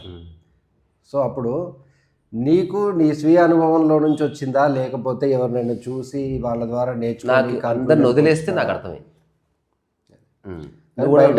దాంట్లో వదిలిపెట్టడం అనేది పని. ప్రత్యక్షంగా పరోక్షంగా ఇరికిచ్చేవాడు గురువు కాదు, గురువు వదిలించాడు. గురువు ఎంత నిజమైన గురువు డేంజరస్ పర్సన్. వాడి ఏందో తరిమేస్తారు అక్కడి నుంచి. ఓ చెప్పింది చూసి రాపో, అది ఇంప్లిమెంట్ చేసుకొని రాపో. ఇంప్లిమెంటింగ్ వచ్చేది ఇక్కడ. ఇంత ఇది ఉండి ఒకటి గుర్తుపెట్టుకో బాస్, ఎవరైతే ఆశ్రమాలు నడుపుతున్నారో ఒక 50 ఎకరాలు నేనే ఇదే ఇక్కడ కూర్చున్నా, నా చుట్టూ 50 ఎకరాలు కొన్నా నేను. నాకు ఒక లక్ష్యం ఉంది. ఇప్పుడు నీతో సోది నిన్ను లిబరేట్ చేయడానికి పెట్టా. నా ప్రతి మాటను ఇరికేయడానికి ఉంటుంది. నువ్వు నాతో రా, నువ్వు నాతో ఉండు, నీకు అంతా తెలుస్తుంది. అది చెప్పినావు నువ్వు ఇంటర్వ్యూలో. అన్నీ చేసి అంటే మీ ఫ్రెండ్ ఎవరో ఇప్పుడు నేను ఎందుకు ఏక నిరంజన్ ఉంటున్నా తెలుసా? అసలు ఆశ్రమం అన్నదే ఆధ్యాత్మిక అగేనిస్ట్. అప్పుడు ఒక జోగి పద్ధతి అన్నది అగేనిస్ట్. మీ ఫ్రెండ్ ఎవరి గురించి చెప్పినావు కదా, నా కోసం ఇంత పెద్ద ఆశ్రమం పెట్టారా? అవును, టైం కన్నా నా ఆశ్రమం, నా ప్రపంచము, ఈ విశ్వము నా ఆశ్రమము. నా ఆశ్రమంలో చిన్న చిన్న ఆశ్రమాలు పెట్టుకున్నారు కొందరు. నా లక్ష్యం ఏంటంటే అవి ఏదో రోజు తీసేలా చేస్తాను. ఇది కాదు, మీ ఫ్రెండ్ ఇట్లా ఇంత పెద్ద ఆశ్రమం పెట్టడం వల్ల ఏం జరిగింది అని అంటే మీ ఫ్రెండ్ ఎవరు చెప్పినారు, నా కోసం ఇంత పెద్ద ఆశ్రమం పెట్టా. అదే కన్హా నాకు ఇప్పుడు అర్థమైంది, వీళ్ళు ఇంత పెద్ద ఆశ్రమం ఎందుకు పెట్టారు. నేను తిని పడుకోవడానికి. వాళ్ళు మహా కష్టపడుతుంటారు జనాన్ని, నాకేం అక్కర్లేదు. అట్లా అందుకని మూలంలో కన్ఫ్యూజన్ లేదు. మూలంలోకి రాకముందు చాలా ప్రశ్నలు వస్తాయి. పోనీ మూలం వచ్చినాక నువ్వేమైనా మిస్ అవుతావా? ఏది మిస్ అయ్యేది. నేను ఏది త్యాగం చేయలేదు, నేను ఏది పట్టుకోలేదు కూడా. మరి ఇంత సబ్జెక్ట్ తెలవాలంటే ఎట్లా తెలుస్తుంది జనాలందరికీ? ఎట్లా నీ తెలుసు? అనుభవంలో నుంచి మాట్లాడు, సబ్జెక్ట్ లేదు ఇక్కడ. నీ స్థితే నీ మాట. అసలు అందులో నుంచి బయటకు వస్తే కానీ ఇప్పుడు ఉదాహరణకి నువ్వు డ్రైవింగ్ నేర్పియమంటే నేను డ్రైవింగ్ ఎట్లా పుస్తకాలు చదివి చెప్తావా? నీ అనుభవంలోకి వెళ్ళి మాట్లాడతావా? తొక్కు తొక్కు, తిప్పు తిప్పు తిప్పు తిప్పు తిప్పు, ఏ అదే ఇదంతా ఎవరు చెప్తున్నారు? అనుభవం చెప్తుంది. ఆ పుస్తకంలో ఇలా రాసింది డ్రైవింగ్ నేర్పించాలంటే ఏం మాట్లాడాలని చదువుతావా నువ్వు ఏమన్నా? ఆ డ్రైవింగ్ అంటే అది కోర్స్ కాబట్టి ఒక అంతకంటే 15 రోజులు 20 రోజుల్లో పోతే తెలుస్తుంది. నేను చెప్పేది అక్కడ చెప్పేవాడు ఉన్నాడు. నేను చెప్పేది నీవు ఒకడికి నేర్పిస్తే బుక్ చదివి నేర్పిస్తావా? నీకు వచ్చింది నేర్పిస్తావా? నాకు వచ్చింది నేర్పిస్తా. అదే నీ వేదం అంటే. అది చెప్పేవాడు ఎవరు? మళ్ళీ చెప్పేవాడు ఎవడంటాడు? నువ్వు నేర్చుకున్నావుగా, నువ్వు నేర్పిస్తున్నావు ఒకడికి. అప్పుడు నువ్వు చెప్పే భాష నేను చెప్పే భాష ఒకటే, నువ్వు నీ అనుభవంలోకి వెళ్ళి చెప్తావు అంతే. వీడికి అక్కడ నేర్చుకోవాలని ఆశ పుట్టింది, డ్రైవింగ్ నేర్చుకోవాలని. అక్కడ ఒక మనిషి ఉన్నాడు, వాడికి వచ్చని తెలిసింది, వాడి దగ్గర నేర్చుకున్నాడు. కానీ ఇక్కడ అసలు ఈ ప్రపంచం నేను చెప్పేది అంతకంటే సులువైంది ఇది అంటున్నా. సులువైందని అంటున్నావు కానీ దాన్ని ఐడెంటిఫై వాడు అసలు అందులో నుంచి వాడు బయటికి రావాలి కదా. ఆ మనిషి నాకు ఇట్లా ఉంటుంది, నేను నిమిత్త మాత్రం ఉండాలి, ఎవరైనా గురువు దొరికితే బాగా. నేను మళ్ళీ చివరి మాట చెప్తా. ఈ భూమి మీద 100 మంది ఉంటే 99 మంది నమ్మకం వైపే మొగ్గుతారు. ఓకే, ఓన్లీ 1% ఎంక్వైరీ చేస్తారు. అందుకని రేషియో తక్కువ. నీకు స్వామీజీలు బాబాలు పుష్కలంగా కనిపిస్తారు. ఏమంటారు? అత్యాశ్రమం అంటారు అనమాట. రమణ మహర్షిది మీరు వానప్రస్థమా గృహస్థమా అంటే అన్నిటి అతీతమైన ఆశ్రమం అత్యాశ్రమం అని చెప్పాడంటే నేను గృహస్థును అవునా అంటే కాదు, కాదా అంటే అవును కూడా. అంటే నేను ఏది త్యజించలేదు, ఏది పట్టుకోలేదు కూడా. నేను అన్నిటికీ అంటకుండా ఉన్నవాడిని. సో మ్యారేజ్ లైఫ్ అదేం లేదా? ఎవరికి అవసరం లేదు, నాట్ నెసెసరీ. ఎందుకో చెప్పనా?